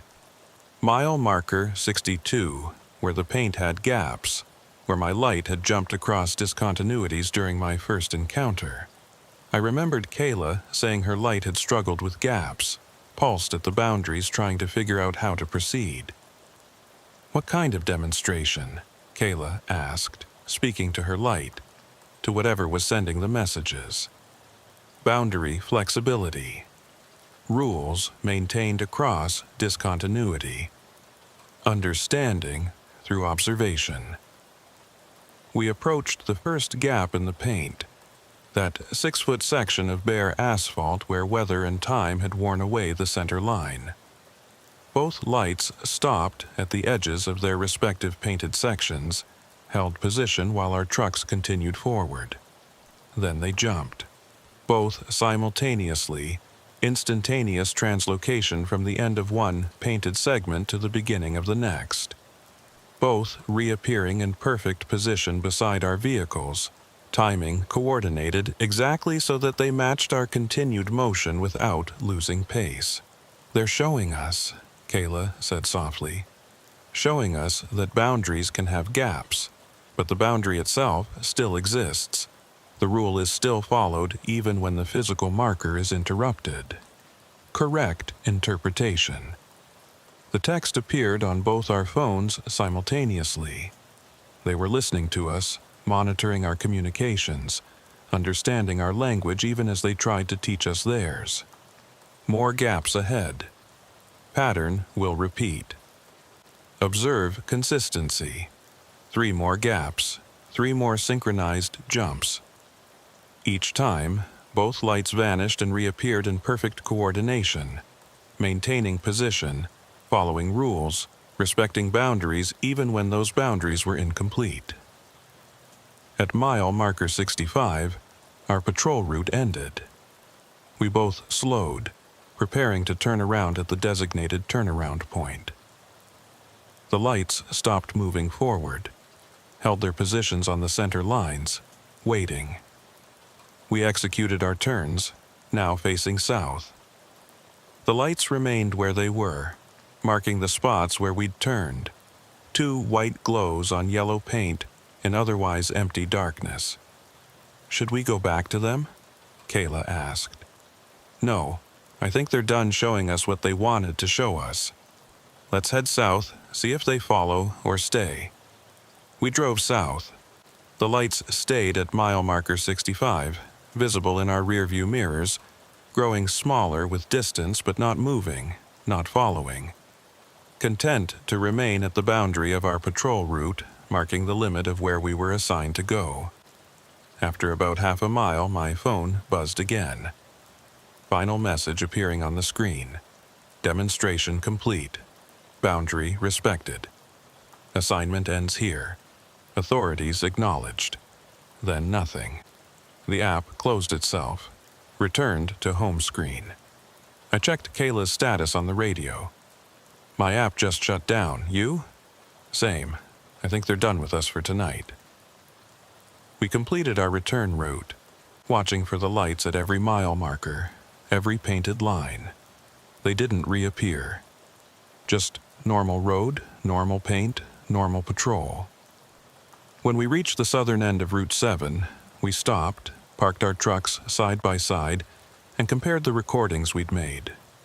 Same footage, same dust patterns, same text messages. 2 independent sources documenting the same impossible event. Evidence that couldn't be dismissed as individual hallucination or equipment malfunction. And when we checked our phones one more time before filing our reports, we both found the same thing. The camera apps had saved a single screenshot, automatically captured without us pressing any buttons. The image showed both our trucks from above. Aerial view impossible unless someone had been directly overhead. Showed the two lights beside our vehicles, clearly visible in the photo, even though they'd been invisible to our cameras during the actual encounter. And at the bottom of the image, captioned text in a font neither of our phones normally used. Boundary respected. We filed our reports. Routine patrol, no incidents. Coordinated our lies, protected our careers. But we kept the footage, kept the screenshots, shared everything with the network. Added our data to the growing collection of documented encounters. Patterns waiting to be decoded. Messages from something that understood our need for boundaries and our rules for respecting them. That was 3 weeks ago. Since then, the lights have appeared to 6 more agents on Route 7, and reports from other sectors suggest similar phenomena occurring on different roads, different painted lines, different boundaries we've marked. They're everywhere now, these things that follow our rules while teaching us theirs. Using our infrastructure to communicate, our painted lines to demonstrate concepts, our need for borders and boundaries to show us that borders can be respected even by those who could easily ignore them. Kayla thinks they're preparing us for some kind of integration. When the painted lines connect, when enough boundaries have been respected, when we understand that rules can be followed mutually, then maybe the real communication can begin. I think she's right. But I also think we're running out of time. The demonstrations are becoming more frequent, more complex, more direct, like they're teaching us faster because there's a deadline approaching. A conjunction, a convergence point where decisions will need to be made. And when that moment comes, I hope we've learned the lessons they're trying to teach. Hope we understand that respecting boundaries goes both ways. Hope we're ready to acknowledge authorities that don't match our own, but are no less valid. The light stayed on the road, followed the painted line, respected the boundary we'd marked. Now we just need to prove we can do the same.